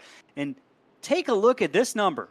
20.9 seconds for that pit stop, Sean. 22.1 for Hunter Reynolds, the second fastest car off of pit road. That was a lightning fast pit stop. Wesley Lynch with a blistering pit stop as well, got up to the 6th position on the exit. So big moment for Brian Luttrell, or Stephen Luttrell here, potentially entering himself into the conversation for a favorite to win in the final third of this race as the cars come off pit road. With these guys being tight on fuel, it might even work against them. You don't want to be breaking that air. So whoever's going to be leading probably doesn't want to be there, especially if these guys have to save at all. at any point during this run. We're going to see if we can't find... Yeah, go ahead, Sean. Or Johnny. No, I was just saying we did have that request as we get every time, and I think we're going to do our crank it up on this restart. Yeah, I was trying absolutely. to tell you to mute it, but... Oh, you're good. I think that is a great idea. I'm looking to see if we've got Luttrell in the Discord, where we might be able to grab a quick interview with him. I'm not seeing him right off the bat. We might try to grab someone else here. We're going to give it one more minute to try to look through. Let's I'm trying to pick a driver, see who's seen some action tonight. Let's pull in Andrew Tepp. Sorry, folks. Bear with me here. Hey, Andrew, this is Ellis and Sean in the Slingshot booth. You got a quick copy? Yeah, I got you. Hey, man, you've been having a pretty good run, sitting in 8th position right now. How was that car handling at the end of that run? Very tight. Seems like everybody's kind of fighting for the bottom.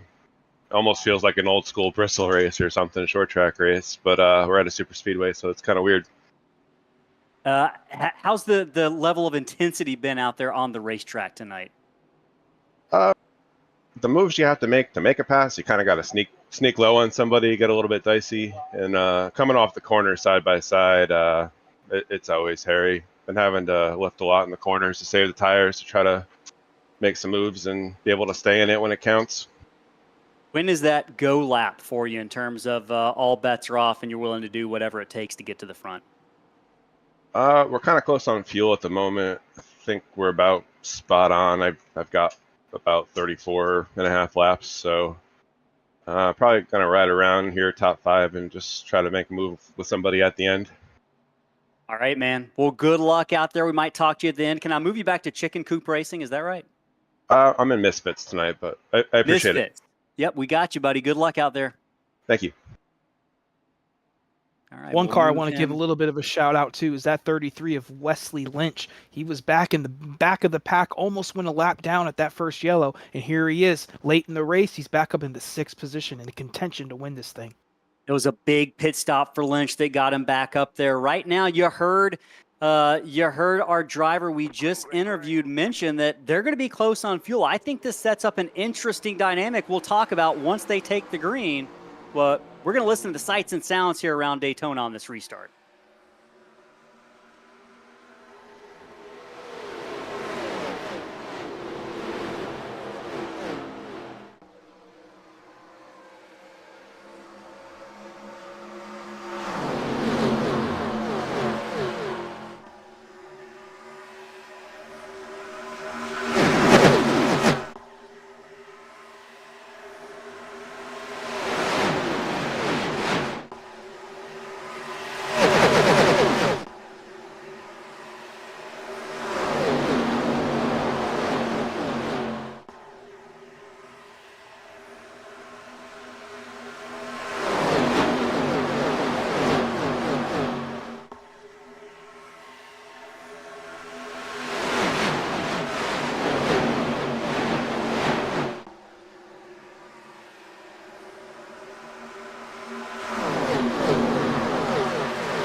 Back here live in Daytona, final 32 laps of the Firecracker 250 getting ready to happen. If you're just joining, stick with us because the racing is about to get intense. Patience is about to go out the window, and we've got an interesting situation developing.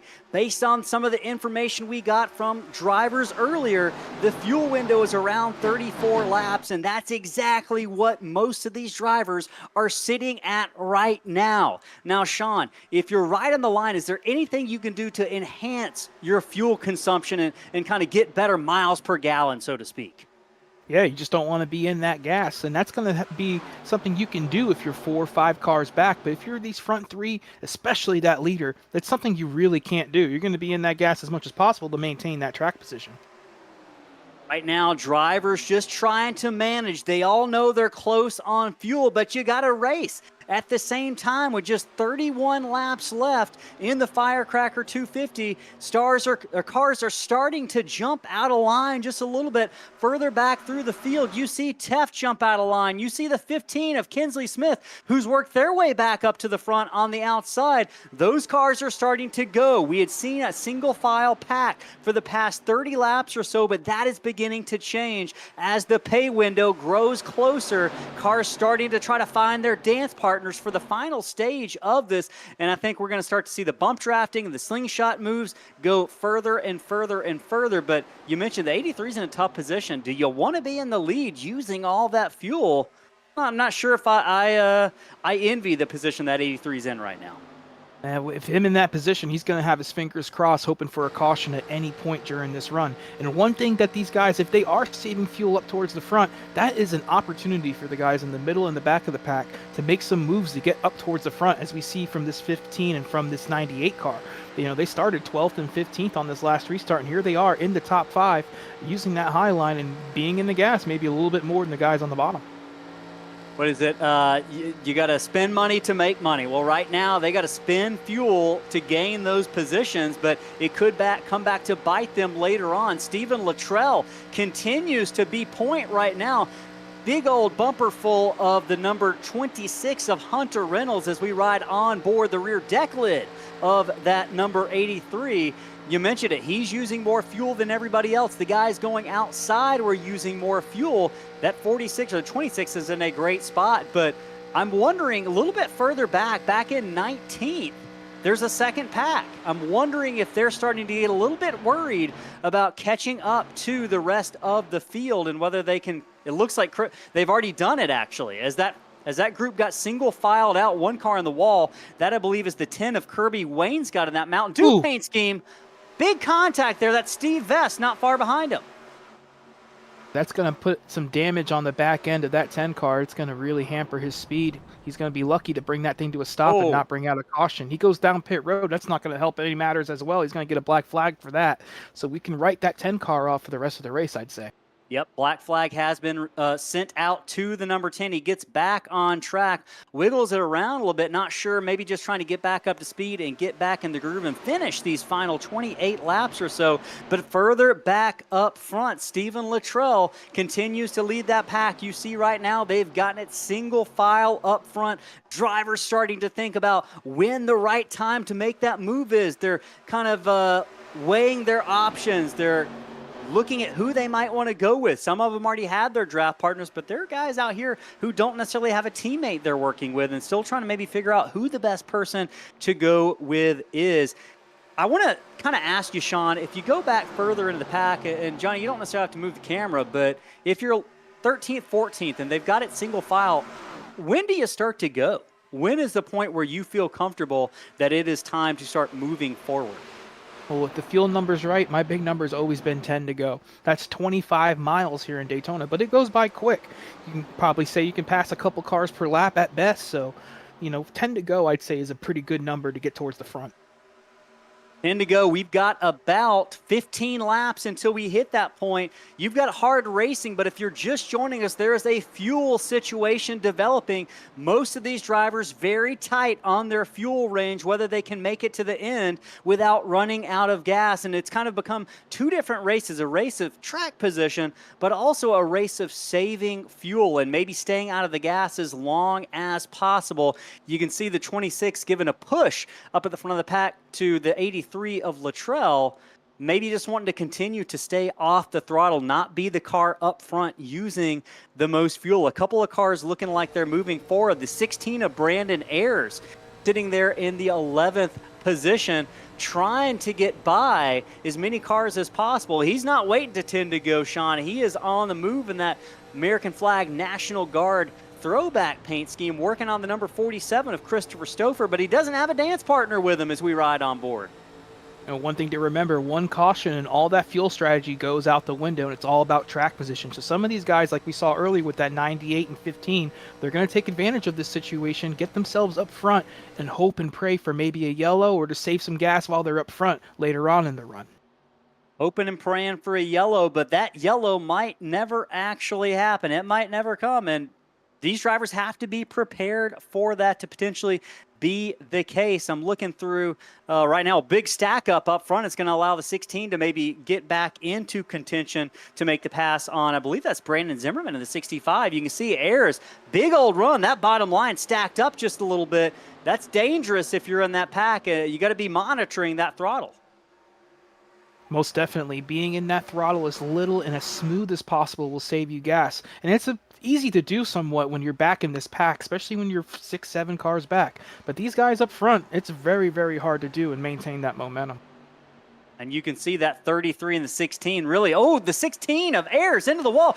Zimmerman and Aaron Smith almost contact. Zimmerman all over the back bumper of that number 70 here with just 24, now 23 laps left in this race. It is go time for some of these drivers. And if you're anyone behind the 33 of Wesley Lynch, who had an amazing pit stop and kind of vaulted himself up towards the front, that gap is growing. Are you comfortable with the 7, 8, 9 car length gap that you have back in front of the 15?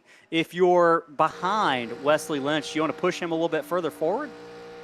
I believe that gap's pretty good for right now, especially with those two drivers behind him that we've seen up front all race, and Jacob and Aaron.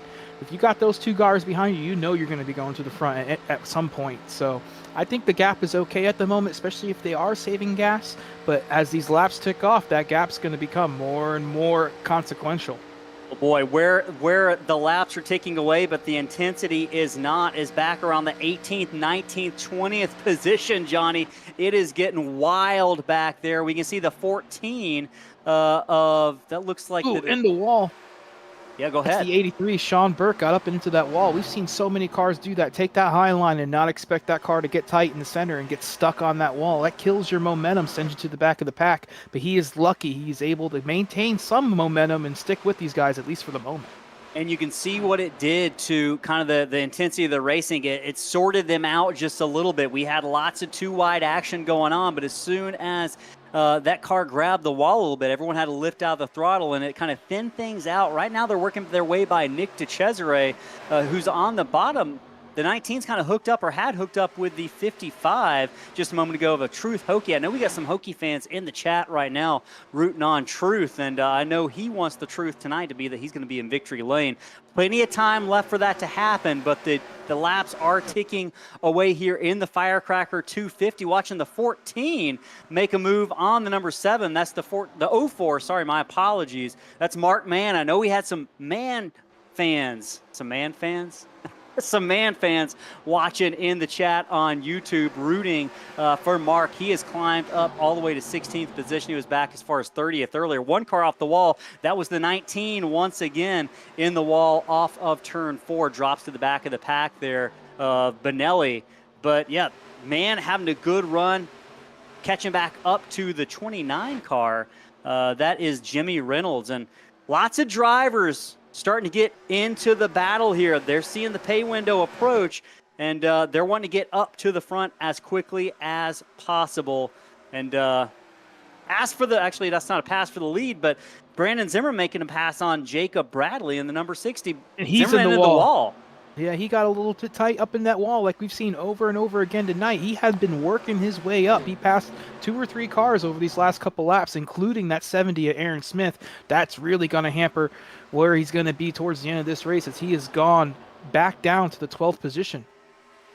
Back down to the 12th position. Tried to make that move to the outside, ended up not working out, but up front, Stephen Luttrell continues to lead. That big pit stop has had a big impact on this, but the story I just keep on coming back to, if you're watching at home, we got to be watching the fuel mileage that 83 is getting. He's had the most resistance on his car from the air, meaning it's got to work harder. It's got to spend more fuel. If you're Hunter Reynolds behind him, you've got a big old hole with less resistance on your front end. Your car's not having to work as hard, saving a little bit of fuel. And I'm just wondering if Luttrell knows he's good, or if he's just wanting to lead these laps and wants to be in front when this thing gets down to the wire. He's hoping for a yellow flag right now. One thing that I've been watching is that gap that was behind the 15s now in front of the 15. He got moved up the racetrack a little bit there by Wesley Lynch. I imagine Wesley, Jacob, Aaron, all those guys behind this 15, they're going to be a little bit coy and try to get around him very shortly. Yeah, we talked about the gap that was beginning to open up a little bit. You mentioned it extending just a little bit. Patience will likely run out if that 15 does not move forward a little bit. About 8, 9, 10 car lengths separate what has become a second pack. Top 3 single file, but with just 18 coming to 17 laps left in the Firecracker 250. Everything is on the line, and every mile an hour, every ounce of speed is going to matter here, and drivers will use each other up in a hurry if it means them getting to the front and having a chance to win. But as soon as we say that, that gap narrows just a little bit. I think that 15 has got the draft and will be just fine for the moment. Yeah, you got some big help going down the front stretch last time around from Wesley Lynch. But at one point, is that gap just going to be a little bit too large? These guys are going to be a little impatient with him, as that 15 really hasn't been up front for most of this race, and this is his first time up here racing these guys. He is maybe not as experienced up at the front over the first 84 laps right now, but hey, he's in 4th place. It's go time. Right now, the 26th, this has just been kind of the situation for the past several laps, really since that restart about 20 laps ago. Drivers just settling in for this final kind of push, this final moment where they're going to try to go for the win. And right now, we can honestly say, Sean, that there are 10, 15 cars or more that have a chance, maybe even more if a caution comes out. Most definitely. As you saw that 15 get into the wall, he had to take that high line as the 33 finally made that move underneath him like I had predicted. And that took the 15, maybe messed with his psyche a little bit. Got into the wall off of turn 2. He's going to lose a lot more track position than he wanted. He's going to go way back to the bend of this pack.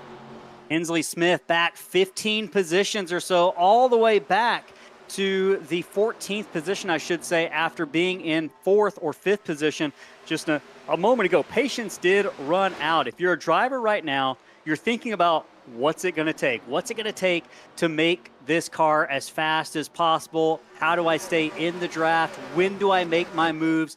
Let's see, we got someone asking, thanks for the super chat, Jesse Fox. He's asking about Hokie and Thomas. Right now, Hokie, I hope I'm pronouncing that correctly, is running in 15th position in that number 55. Johnny expertly taking the camera over to Truth. You can see his progress throughout much of the race. Running in front of Jimmy Reynolds. Big contact, one car on the wall. That's the 99 of Dennis Kane. They're going to try to work their way around him. That's right in front of Hokie. He's boxed in. He can't go anywhere right now. The 04 of Mark Mann's going to drive underneath, and boy, the 55 just hit that at the wrong place at the wrong time. Not sure. I think Dennis Kane might have gotten into the wall just a little bit on the outside, slowing down his momentum. But nonetheless, John, 55, a little bit of a setback there in his campaign to get back up towards the front. Yeah, still plenty of laps, though. You can't panic over one car getting in the wall in front of you. You got to get back on that horse and try to catch up to the leaders that you lost time to in that whole ordeal. Hokie trying to do his best work right now. Hey, let us know, Jesse, how do we pronounce that? Are we pronouncing it correctly, Hokie or Hoke? Also, they're asking about Troy Thomas, running in 12th right now. The 3 car, we saw him, Sean, with heavy damage early on, hitting the wall at a high rate of speed. He's worked his way back up to the 12th position after utilizing that quick repair. He is not out of it. He's right in front of that 15. Bit of a gap to the 4 in front of him, but I think he's just sitting in great position right now with 13 laps left. There's plenty of time for that number 3 as he continues his march forward. Yeah, wonderful job. Come back from that wreck, get your fast repair, and take advantage of it. Take your new car back up straight to the front. Not many guys have been able to do that tonight, but he is the one and only that we've seen so far that is able to come back from a huge incident like he had to get back up front. Yeah, Troy Thomas doing a great job right now with a little bit of help from the 15 of Kinsley Smith. They're running down that front pack, and it is going from a pack of 4, 5, 6, 7 cars all the way to a pack of about 15 cars that are within striking distance within 12 remaining laps. 11 and a half now to go as the field works their way down the backstretch. One car looks to make it 3 wide. That is Truth Hoke. Contact with Mark Mann in the 04 down into turn 3. Mann climbs the banking after contact, gets a little bit of the wall there, gets it back down in that Batmobile. He'll continue to fight another day, but he in the 55 had a big battle there. Talking about Truth Hoke, who we were just talking about in a minute. And they let us know, Sean, it's Hoke, not Hokey. So we're going to go with Hoke as we watch that contact there. Yeah, that seems like Truth got underneath Mark going down the backstretch, and Mark just didn't want to give him the room going into 3, and he paid the price. He was the one that got up into the wall and lost touch with that front pack. He's going to have to really work hard to get back up to these guys in front of him. Just with 11 laps to go, you got to do what you got to do. So no driver really can't fault any driver for making aggressive moves in the final 10 laps or so. Up front, you're seeing that bright purple, number 83, Luttrell continues to lead. I know we had Lorna Luttrell says this is when the nerves start kicking in with just 10 to go. And not only you, the fan watching at home, Lorna, but us in the booth and certainly the drivers on track. I'm really curious about where Luttrell's fuel situation is kind of settling down right now, where he lies on that scale of gonna make it or not gonna make it on gas, because he's led every single lap of the last 26 laps, Sean, and that cannot be good for his fuel mileage. But battles continue through the top 10. Big runs coming from some of those drivers. Yeah, his inability to get out of the lead and save some gas makes me think that he might be in a pretty good spot on fuel, maybe better than we had predicted at the start of this run. But as the laps go on, we're going to find out soon enough. Andrew Teft enters into the conversation in third. He's as close as he's been to that 26 in the last couple of laps. Maybe got the go-ahead on fuel that he is good to go. He's got Jacob Bradley and Aaron Smith. Smith started on the pole. Has kind of been in that 5th, 6th, 7th territory after the first set of pit stops, but he's back into the picture. That 70 car just has a way of finding himself in contention in the final stage of a race. Now 9 to go, 8.5 as they work their way down the backstretch. It is going to get intense. If you're watching at home, stick around for these final 7 or 8 laps. It is going to get wild. There is no telling what's going to happen. Send your friends in to watch as well. We're going to give away that Tim Richmond diecast as well right at the conclusion of this before we hear from our top 3 finishers. So stick around for that. We'll give that to the most active fan during the chat. So keep that chat going. Y'all have done amazing. Thank you for the super chats as well. A couple folks contributed to that. But yeah, that is single file. I think these drivers are starting to plot their move, Sean. Yeah, one car I'm watching is that 60 of Jacob Bradley with his teammate Aaron tucked up behind him. I imagine they're going to make a big move for this lead coming up shortly, especially with as many laps as we have left. They're going to want to get to the front before that 4-3 lap to go mark, because you can't wait to the very last lap. That's when everybody else is going to want to make their move. So time is ticking, and these guys, they're going to start feeling that pressure very, very shortly. Coming to lap 94 of 100. 7 laps left in the Firecracker 250 for Racers Elite. Top 10 as they run. Luttrell, Reynolds, and Teft. Followed by Jacob Bradley, Aaron Smith, and Christopher, with Brandon Ayers, Brandon Zimmerman, Wesley Lynch, and Rick Sanchez rounding out the top 10. Any of those drivers still have a chance, and really all the way back to 15th and 16th, legitimate chances here, regardless of whether you got a caution or not. This slingshot is the move in these 87 cars. Big runs, big opportunities to make the pass. Oh boy, the 26, I noticed that Reynolds has backed off the back bumper of that 83, at least for the last half a lap or so. You think he's doing a little bit of experimentation and homework to see what he can do and how long it takes to get back to the 83? Most definitely. He is already plotting his move. He knows when he is going to go, but it's really dependent on when the guys behind him go. You know he's going to be aggressive to try and stay in front of that 60 and 70 that are going to be teaming up. He knows it's coming. He's just waiting for the move to be made. Drivers work their way down the backstretch. It's single file right now for the top 10, but that is likely going to change with just 5.5 laps left. That's Steven Luttrell. He's led the last 30 laps up front. It's probably done some damage to his fuel efficiency, but right now, couple cars peeling off pit stops. They can't make it on fuel, Sean. This is a big moment. 4 of the leaders coming down pit road. They've got to get it slowed down. One car sideways. I believe that is the Rick Sanchez in the Rick 64. Yeah, just locked up the rears, sent it sideways on them. But that's really surprising to me. These guys coming down for pit stops with 5 laps to go. They were really short. But we had predicted that earlier in the race. We said 30 laps was the fuel window. We were told 34, but I was almost a little bit wary of that. As we see, that's a great example of it right there. But we're going to see if anybody else saved enough to make it. That might give this race up to anybody at this point. It resets it. Now up at the front, Jacob Bradley, Aaron Smith, Christopher Stouffer with Brandon Zimmerman, top 4, 5, 6, 7, 8. One car peels off. Truth Hoax going to come down pit road, but the rest of the top 10 stay on the track with just 4 laps left here from Daytona in the Firecracker 250. Business is picking up. Paychecks are getting ready to be cashed. Bradley, Smith, Stouffer top 3. You can see one car off track. That's Sanchez again, working his way through the grass. Down the backstretch they go. Who's going to have to pit for fuel? This is the big unknown quantity. Like you said, Sean, we could see potentially a dark horse who has been out of the top 10 all night long. I think that's where you want to be because the cars that were running up front, they're the ones who've been coming down pit road over the past couple of laps. And we'll continue to watch that situation. But Bradley and Smith, you got to look at them as the favorites right now. They're teammates. They're teammates, which is going to work to their advantage in these final 3 laps. And if they have to pit, they're running some good laps now. They're going to be able to overcut the guys that have already made a pit stop. And as we are with 3 laps to go, our top 5 is the same as it was early in the race. The good guys, the cream rises to the top. And here we are with 3 laps to go, I should say. And our top 5 is the same as it was early in this running. The cream has risen to the top. Jacob Bradley, Aaron Smith, Chris Stouffer, top 3. They were top 3 at the beginning of the race, and here they are again, joined with Brandon Zimmerman. Do we see any cars peel off? Mann comes down pit road.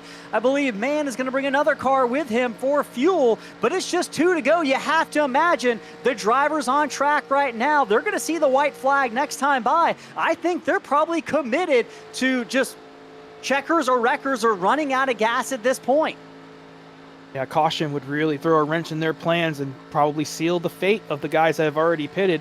We see some guys actually moving up towards the high line here. Here comes Luttrell through the middle of the pack with no help. Yeah, Luttrell's a lap down. He's a lap down, so he's trying to get his lap back just in case he does get that yellow. Looking for the yellow flag, but he's running out of time. If they make it to the white flag in just a quarter of a lap, this race is as good as over. You won't see a caution end it. It'll be a race back to the line. The 26 trying to get his lap back as well. Bradley's not going to worry about him. They've got the white flag here at Daytona in the Firecracker 250. It's Bradley in the blue and white 60. The 70 is Aaron Smith playing wingman for the 60. And 47 of Christopher Stouffer in 3rd position. A smaller pack a little bit further back is going to be out of contention. This is going to be a 3-car race headed down the back straightaway. Stouffer has a big run on the 70. Can he do anything with it, or is that going to hand the win over to Jacob Bradley in the 60? Aaron Smith leans back a little bit to see if he can't get a run. Will he do it? He's high on the exit of turn number 4. Can he get to the quarter panel of Jacob Bradley? Does he have the momentum? It's going to be Jacob Bradley wins the Firecracker 250 by 5/1000ths of a second. Wow. Sean, what did we just see? Well, we saw the strategy play out. These guys were able to save fuel. A masterful job by them to save enough fuel to where they didn't have to make that pit stop like everybody else did. And they were able to fight for the win amongst themselves. And boy, was it a fight. Came down to 5/1000ths of a second. Can't get much closer than that in these cars. I can't believe that nobody else was able to save enough gas to make it other than these top 3. I cannot believe what we just saw. An amazing finish here. The Firecracker 250 did not disappoint one bit, Sean. Jacob Bradley comes home the winner. Before we talk to him and the rest of the top 3, it's time for the Tim Richmond Diecast giveaway. Our winner tonight, our top chatter, is Jesse Fox. We appreciate you joining in, Jesse. I'm going to put up our email on the screen right now.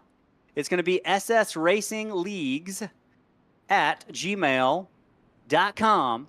Email us. Let us know you won the diecast. Give us the address we can send it to, and we will send it your way for free. We'll get it out on Monday. Plenty more diecast giveaways, so if you didn't win this time, there's still plenty of opportunities to win. Double burnout on the front straightaway. Aaron Smith and Jacob Bradley celebrating. We've seen those two drivers on Slingshot Racing TV before. Your top three, Bradley, Smith, and Stouffer. We're going to hear from Christopher Stouffer first. Let's see if we can bring, where's Christopher? We got to find these drivers in their audio channels to get them over. We said it early in the race, before the race even started. One of the stories to keep an eye on, teamwork. And here we are, the two teammates who worked together from start to finish. Didn't get apart from each other the whole race. And there they are, side by side, coming across the line to win this thing. Big moment there. We'll talk to Stouffer. He's in the booth now. Chris Stouffer, it's Sean and Ellis and Johnny in the Slingshot booth. You got a copy, brother. Chris Stouffer, you got a copy. This is the Slingshot booth.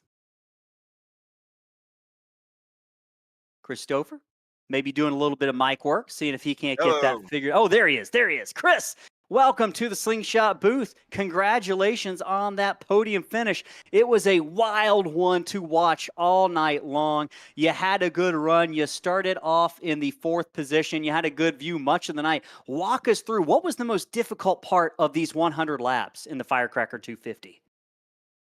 I'd say most difficult part was certainly after the tires started to get got pretty hot, started to get worn. The car wanted to slide up the track off of a I guess you'd call it 2 and 3, or I don't know however you want to do it with this track, you know. But um, yeah, it was you had so much time to kind of really do what you wanted with the car, and then you had to kind of get single file. So it was just knowing when to make moves.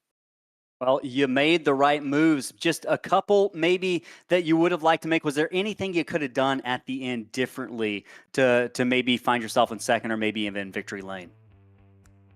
Yeah, there towards the end, it came down to a fuel mileage race. So, you know, you didn't want to be up front because you're going to burn more fuel. So I just kind of set back and then picked off a couple spots, wound up third with one to go. And I gave it my effort. You know, I got a really good run, but there's just wasn't enough grip there on the high side. So I had to back out of it. And those just watch those two race it out to the line. But, you know, I don't know anything else I could have done. I don't think I could have gone inside. Best there might have been second, but might end up in a wreck. So who knows? But it was a lot of fun. Man, you did a hell of a job. Before we let you go celebrate that podium after a grueling race, you got any shout-outs? Yeah, I'll give a shout out to 4D Racewear. Go to 4dracewear.com. They've got all kinds of sim apparel for your sim racing needs. So check them out. And thank you guys in the booth for broadcasting, and everybody here in the league for letting us run this.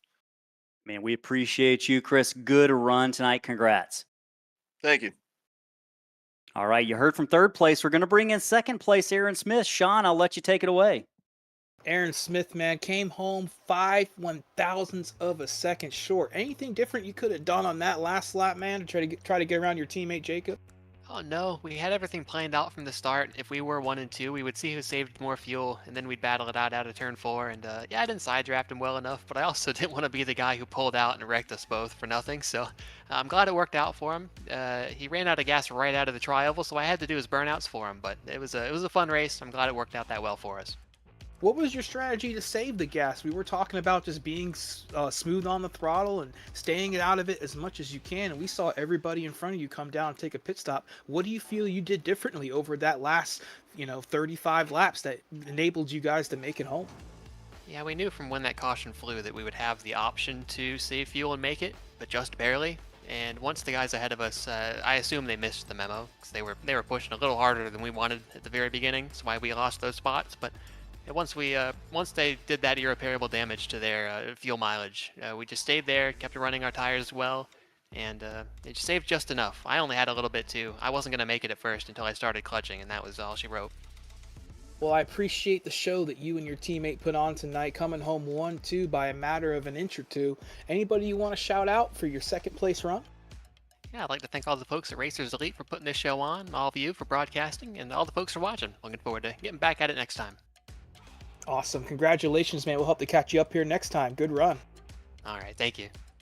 I'm going to send it back over to Ellis. He's going to be with our winner tonight, Jacob Bradley.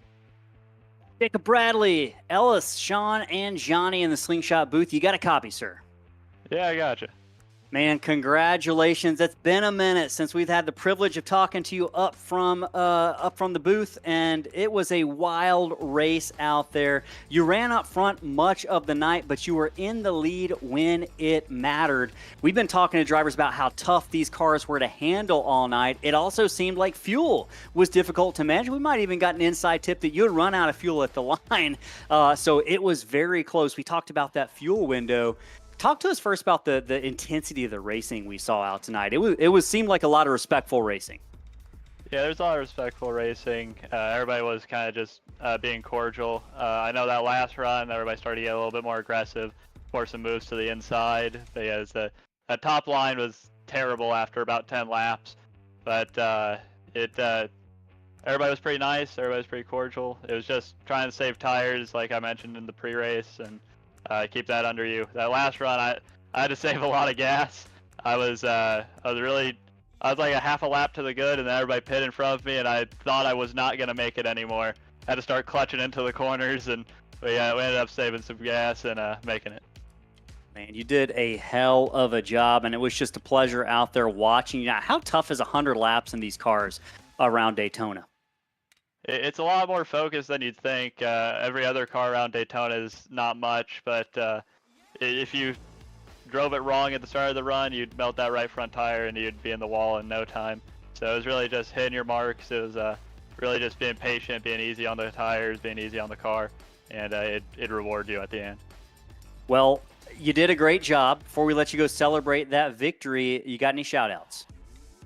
Yeah, I want to thank you guys for doing the broadcast. I want to thank Aaron for working with me tonight and showing me this league. I want to thank the owner for putting it on there, Andrew Teft, and just everybody else who was racing. It was a really fun time. It was a great race indeed, man. Congratulations on that finish. We will let you get out and celebrate. But yeah, winner of the Firecracker 250, Jacob Bradley. Thank you guys. Sean, that was a wild one, and I can't say that I'm surprised based on what we saw all night, the lead changes, the pit strategy, the bump and the bang, and we saw a handful of collisions. I don't think we ever really saw a big one, but we did see, racing gone awry here on the high banks of this 31-degree bank Daytona Super Speedway for the Firecracker 250. I think it delivered everything and more. What stood out to you most about what we saw tonight? What stood out to me was just how clean, like you said, we really didn't get a huge wreck tonight. A lot of these guys played it safe, were really smart with their moves and smart where they put their car. And that ultimately ended up with a very clean race for us to enjoy and some fuel mileage towards the end. We needed to go 35 laps without a yellow, and that's what we got. And that's hard to find in any event here on iRacing. It really is. And let's look at the finishing results tonight for the Firecracker 250 to see where your favorite driver came home at the end of the night. We talked to the top three, Bradley, Smith, Stouffer. Fourth was Rick Seabrans. Fifth was Brandon Zimmerman. We saw him up front much of the night. Rick had a good run after starting in the 8th position, worked his way up to 4th by the end of the night, stayed out of trouble. 6th was Wesley Lynch. We saw him in contention near the end after an amazing pit stop. Troy Thomas, I know we had some fans asking about Troy. He finishes 7th. Nick DeCesare runs a clean and quiet race to bring that Taylor Swift car up to the 8th position. Then Brandon Ayers brings it home 9th, and then Andrew Teft in that 98 brings it home in the 10th position. Jacob Phillips in the 56 came home 11th. Mark Mann, we saw him have a couple issues tonight, but he was able to bring it home in P12. Hunter Reynolds ran up front most of that night, had to make a pit stop towards the end. He got his lap back on the very last lap, was able to come home 13th. Going to be a disappointment for him and Steven Littrell. He led the whole last run there, had a pit with about 4 laps to go. He's going to come home 14th. And Cody Benelli is going to come home 15th. Brian LaPratte is going to come home 16th, the first car lap down. Dennis Kahn in 17th. Blair Holloman is going to come home 18th. And then Austin Norris 19th. And Rick Sanchez, who we saw spinning on pit road, was able to recover for a top 20 finish. Was that a dead heat for 17th and 18th, or my eyes deceiving me a little bit? It looked like it was a tie between LaPratt and Holloman. I'm not sure what my scoring is showing, but crazy finishes all the way through the field. 21st was Jimmy Reynolds. 22nd was the 88 of Christopher Puglisi. We saw him have a strong run going at multiple points, had some contact with the wall that set him back. Steve Vest had a great qualifying effort in the 28 car, but got involved in an early crash on the front straightaway. Kirby Wainscott had trouble, hangs on to a 24th place finish. Kinsley Smith, who spent much of their day up front, is going to bring it home probably in a disappointing 25th position for that 15, but they had a great run all night long. Sean Burt brings it home 26th in the 93. Truth Hoke, after having a great run throughout much of the race, has to settle for 27th after some late race contact. 28th was Trevor Fettig in that 7-Eleven. Terry Fennell finishes 29th, with Chris Gasol finishing 30th. The last pack of these guys all involved in incidents at one point during this race. Anthony English ran up front, was involved in a crash, finishes 31st. Andrew Schroeder, 32nd. David Shively, who we saw sliding through the grass on the front stretch there, was able to come home 32nd, 41 laps down. Brett Bray in 33rd. And Mike Schwinn comes home in 35th. Timothy Brand, who crashed on the caution going into turn 3, 36th. Mark Osler, 37th. J.B. Harrison in 38th. Ryan DeMullen in 39th. And Barry Nelson brings out the rear of the field at 40th position. John, it was a packed house tonight on the racetrack, 40 cars starting. We had as many as 60 people watching live. That's our biggest turnout ever during a live event. So incredibly grateful to the fans at home, whether you've already left, whether you're watching on the replay or you're still watching live. Make sure you hit that subscribe button if you haven't already, because we've got great racing multiple times a week. Tonight you saw Racers Elite, a special event, the Firecracker 250. On Monday nights, we've got a great crew that does the Spark Racing League's ARCA series. On Wednesday night, we've got the Spark Racing League's Truck Series. And then on Thursday night, we've got Mystic Racing League's Fall Creek Plumbing Xfinity Series. So great racing many nights a week, and not every night yet, maybe one day. But if you like what you saw tonight, chances are you'll like what you see many other nights throughout the week here on Slingshot Racing Media's YouTube channel. So make sure you hit that subscribe. We had some super chats. We appreciate everyone who showed up with the super chats tonight. Hopefully we got your drivers covered for you, and keep those coming, guys. We appreciate every single one of you. Sean, you did an amazing job tonight. You absolutely crushed it. Cannot thank you enough for doing what you were doing. An expert like no other, and it showed tonight. Johnny in the booth, you crushed it as well. You make this whole thing possible. You're the Wizard of Oz behind the scenes, and we cannot thank both of y'all enough. So great job. Any thoughts before we shut this thing down for tonight and head out of Daytona? Amazing race. We saw it come down to fuel mileage. We saw it pretty clean there at the end. Not disappointed one bit. Thank you guys for allowing me to be a part of it. Absolutely. Folks, this is going to do it for Ellis Thomas, for Sean Signori, for Johnny Rapp, and the rest of the Slingshot Racing Media team, as well as Racers Elite. This has been the Firecracker 250. We'll see y'all around the corner, folks. Stay tuned for more racing the rest of the week. So long. Have a great night.